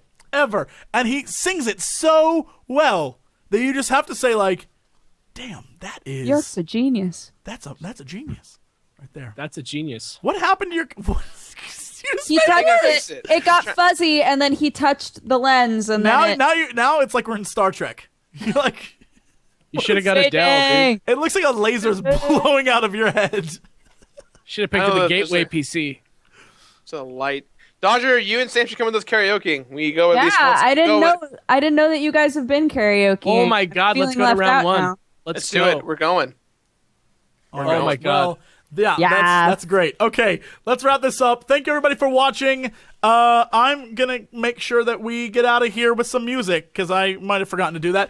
And as always, we'll be back next week to have fun. I guess I'm not sure if TB will be back. I hope he is. We miss him a great deal. So TB, Feel better, man. come back to us, buddy. We need Yeah. Get well soon, Biscuit. you. Yes. Yes. All right, let's get out of here. Bye, everybody. Bye. I'm trying to find music. Bye, everybody. I love Later. you. Later. Love you. Love you. Bye. Yeah. I turned them off. I know I'm going to find music. See you guys.